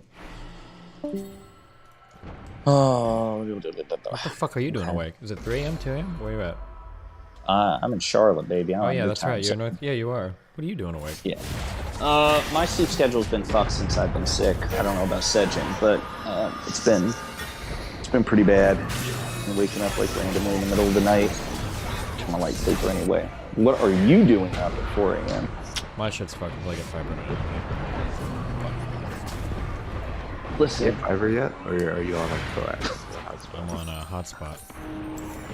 He's got a hamster and a wheel, basically running his internet. He's got dial-up. I've got a good friend that works at AT&T that hooked me up with just the business at 12 minutes.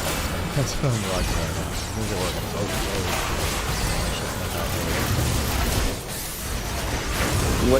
What's the ETA for your fiber?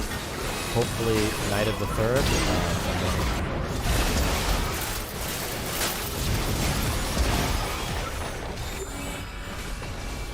Hey, your interview on that your whatever the PDB thing, whatever, that was really good with the with Kevin Sorbo's wife. That was Jesus. Yeah. They seem like they both wanted me to come back sometime alone, so that they seem like they'd be interesting guys to talk to. I actually really like that Adam guy. For something. Which one was Adam? Who Adam, was he was the guy that came out and simped hard for college. I wasn't expecting that. Yeah, but he was the one. He was not the host. He was this I don't want to call him the sidekick. It's probably demeaning, but you know what I mean. Like, yeah, he like wasn't the main guy. Yeah, he wasn't the PBD guy. He was the other guy.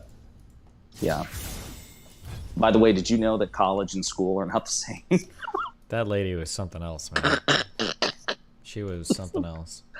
You were like, so wait a minute. Nobody in the 1700s was ever formally educated anywhere. Well, yeah, they were. It just it was more like college, also like school. No. College isn't school. Oh, okay. Your facial expressions were hilarious. Jesus. Kalinsky was on there solo, so yeah, I think it'd be. You definitely have more substantive things to say than he does, but that's good. Absolutely true, and absolutely. Although he did a good job from like the hour that I saw, I will say. He saw about half of it. He did a pretty good job. Correct. What did you know that you were going to be like sharing the stage with somebody? I had no idea. Adam texted me the night before. He was like, "Yo, do you want to come on tomorrow morning?" I was like, "Sure." That's what that text was I posted last night. It was like, "Hey, can you wear business attire?" And I just responded, "LeMayo." Yeah. I told you just throw a tie on over it. That'd be or my you're rocking a tie with your sweats. Yeah. Based. Yeah.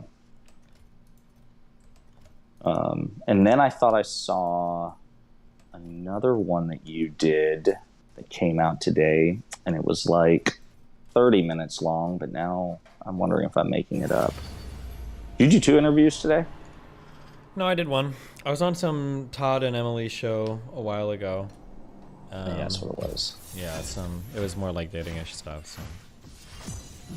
Oh, and then I think I might be going on Fresh and Fit tonight. That should be interesting if I do that. And then Just Pearly Things is in town. I might be on a show with her on the 6th. I'm not familiar with Just Pearly. Fresh and Fit, that's the Red Pill like men's issue podcast that you and like Melina Not So Erudite were on. Yeah. Right? Yeah, that one, yeah. Yeah. Is it like, do they typically do the same topics, or is it like a free range? Oh yeah. No, I feel like yeah. these types of shows talk about the same shit every single fucking day. That's what it feels like. I could be wrong though. I only see clips, so maybe it is. Maybe they change up a lot. I just don't notice it, but it feels like the same shit all the time. Yeah. Yeah. Sejin, I did not. Like I said, I didn't want to get in there and telegraph our upcoming discussion about the Electoral College, but for a minute there, it looked like it was a 2v1 on Pisco. So I was like, well, if it keeps up, maybe I'll weigh in. But wow, yeah, shamelessness. We're gonna have it in January. I know. I can't believe that Sejin. Speaking of shameless, I can't believe that he's just simping hard for the Electoral College and completely undemocratic principles. I was shocked and appalled. Oh, well, we don't live in a democracy. Oh, fuck me. Here we go.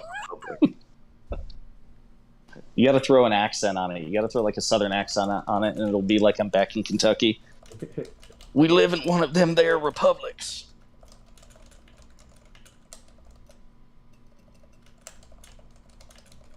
And there's just Cherry lingering in the background, being antisocial. Uh-oh. Careful. I'm just here to be useless and to trigger people. Stop it. Have you triggered anybody today? Yeah, I think so. Okay, well, that's mysterious. Can't wait to go back and review this VOD tomorrow while I'm at work.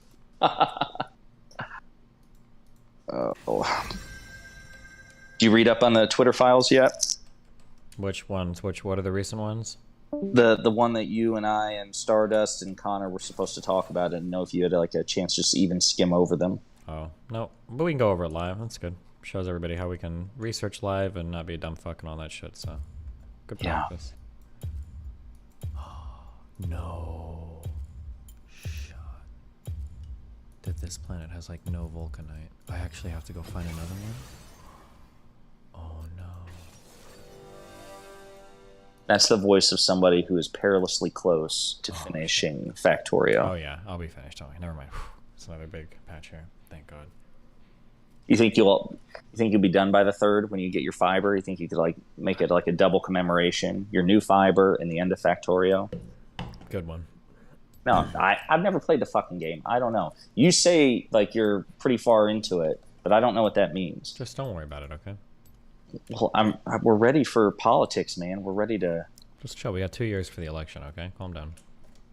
Oh, yeah. Hey, speaking of which, since Sejin's on here, no, we already talked about 2024, and you're like, your brain's not ready to discuss that yet.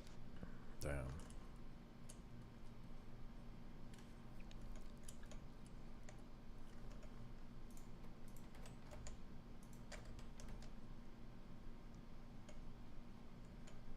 Dude, why do I streamed twice, and like I get an email like every week from Streamlabs like, hey, there's a sponsorship. What the fuck is this?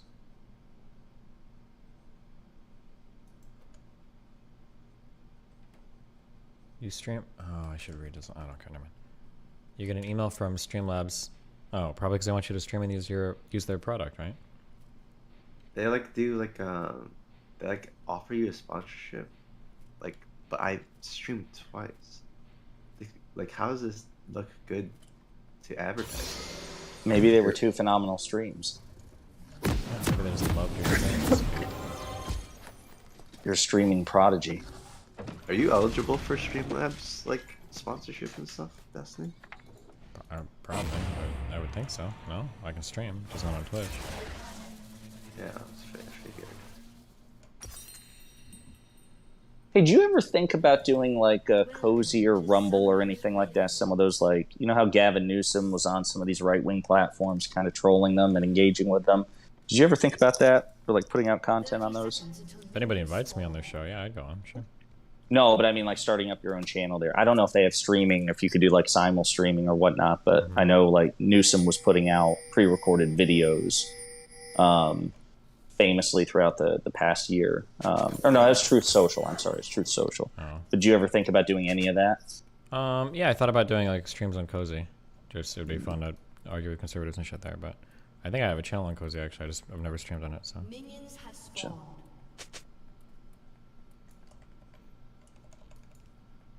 Well, I guess since Pisco left and the debate about the Electoral College is over, I'm going to dip and try to go back to bed, but it's nice chatting with both of you. Sedge, I'm sorry, you still feel like shit, buddy. The steroid's not working?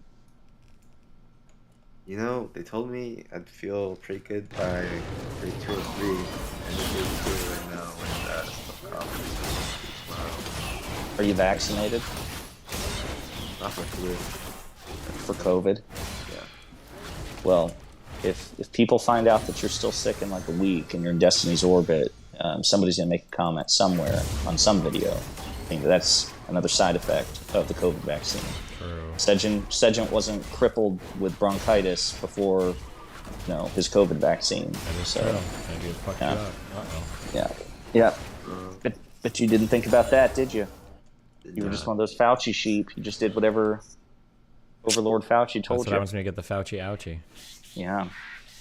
Told me to go to the hospital if I don't feel better by tomorrow, so. Oh, yeah. It's all over for you, buddy. Rip. You have your like last will and testament and everything like set up?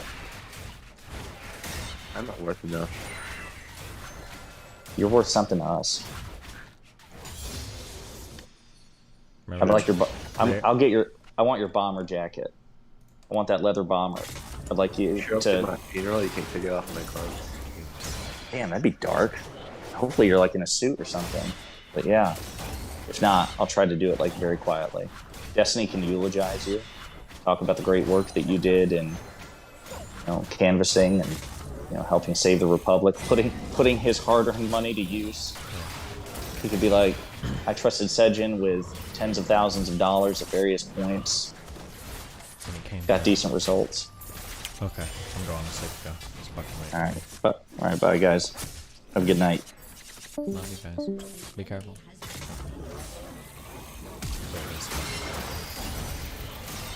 Wait, is anybody else still in here?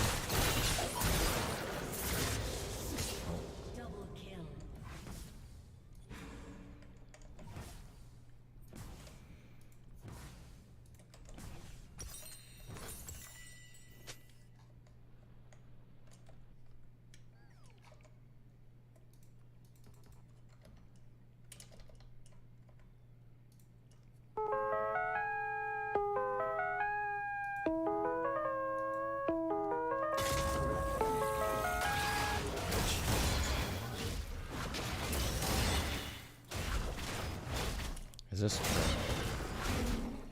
Nigga trying to cook a motherfucking a fucking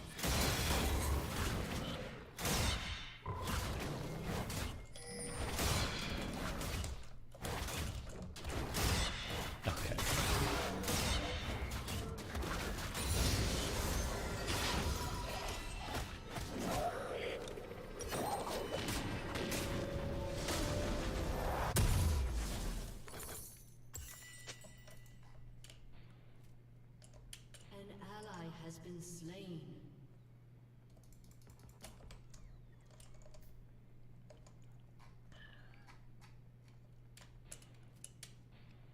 There's 3 Annas for stream. Anna Voir, Anna Alicia, and Anna Ukrainian Anna. It's like our version of Anna. Should watch that Anna convo, should I?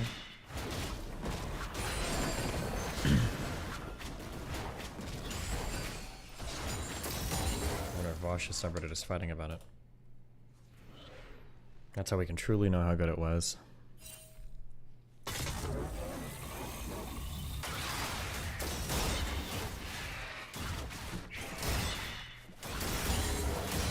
I hate capitalism so fucking much, he says as he writes on Reddit from his iPhone.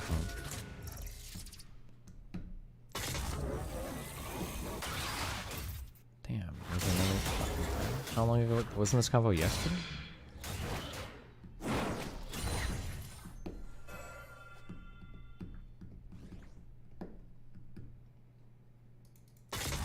Why did you play Silver Papa?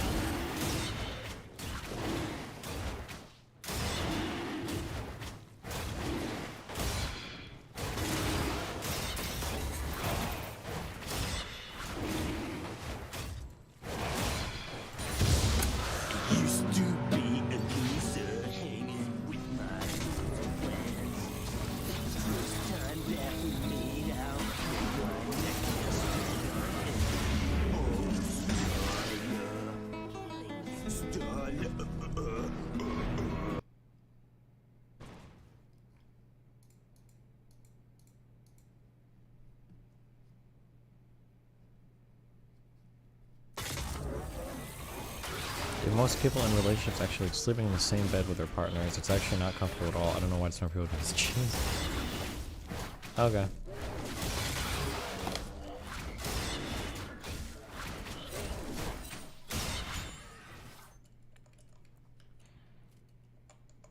I love going to sleep with your mom. Got him. Got them. Did you see that MAP debate thing? Some 16-year-old on a panel with a bunch of minor attracted persons. That's pretty funny. I'm not gonna lie. For real. But also a little fucked up. But pretty funny, let's be real.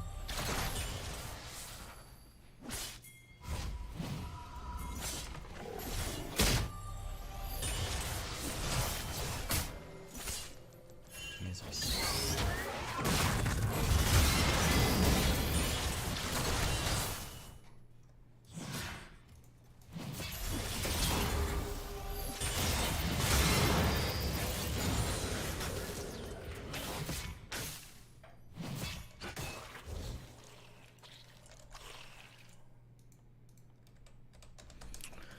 Okay.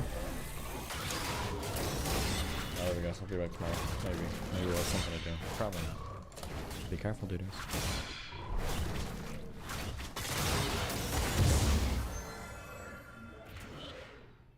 Third internet guy. I have it. Sit on my schedule.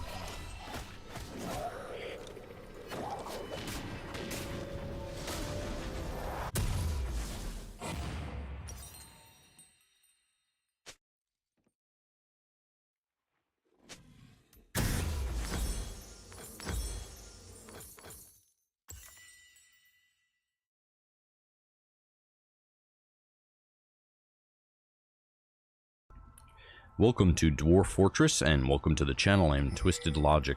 In this video I'm going to be showing you an exploit that allows us to duplicate almost any metal in the game.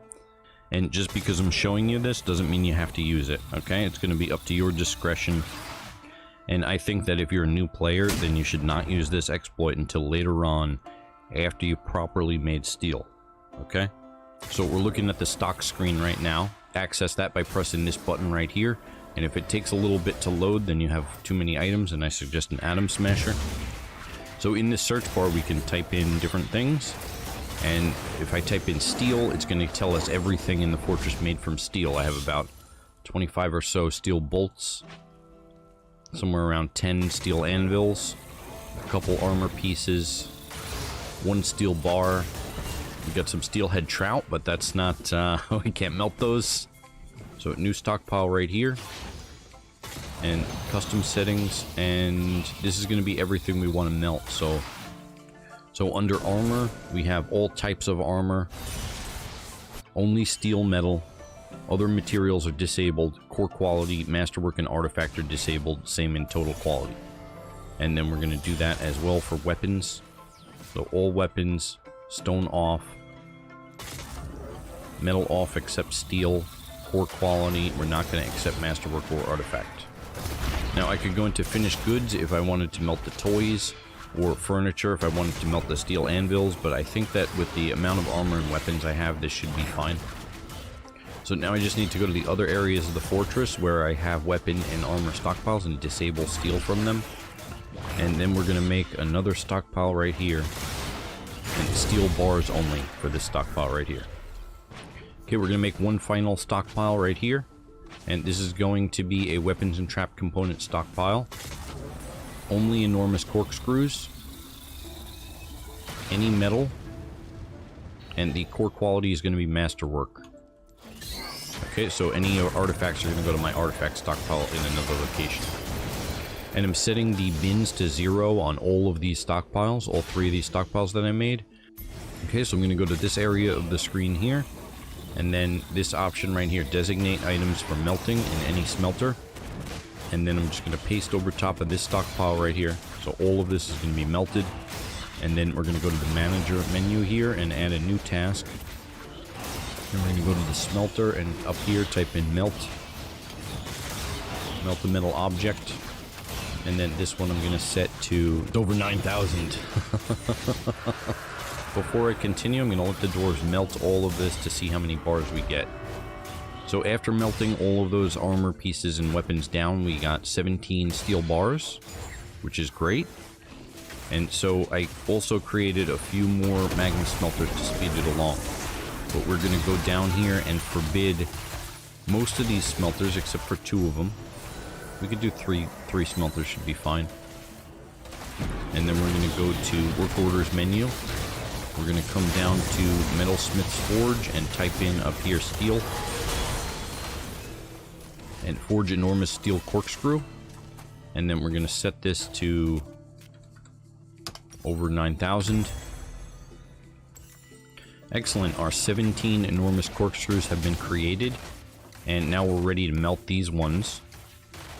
So every time an enormous corkscrew is melted within a smelter, then it's going to create 1.5 bars of material. And we're going to get one of those bars out. And then the 0.5 bar is going to be in a hidden bucket that we can't access unless we fill it up completely. So every other time we melt an enormous corkscrew, we're going to get 2 bars instead of 1 because that hidden bucket fills up.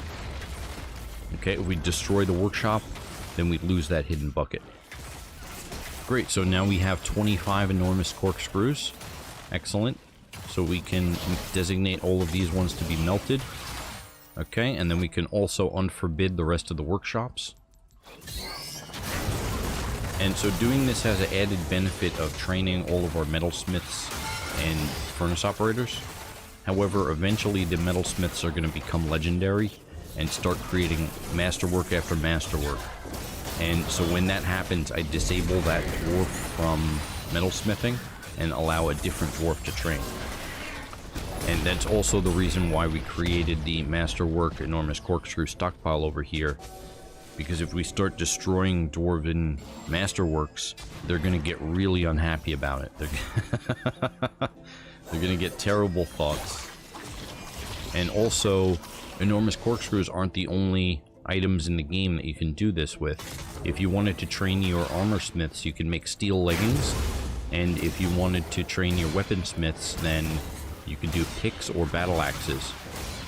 Steel leggings is going to have the same efficiency of 1.5 bars, but the picks and battle axes are only going to give you 1.2 bars back when you melt them, so you have to melt 5 in order to get 1 bar.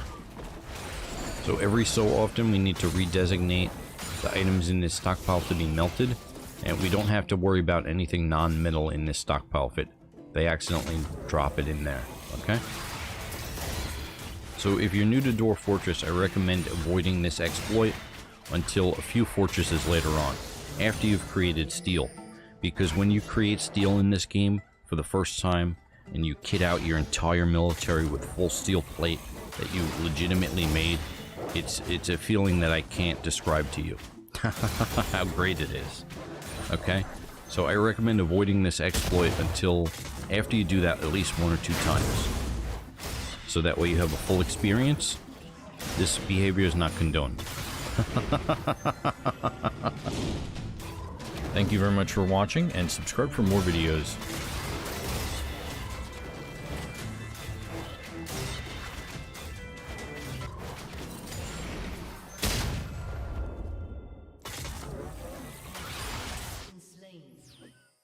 An ally has been slain.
The enemy's inhibitor is respawning soon.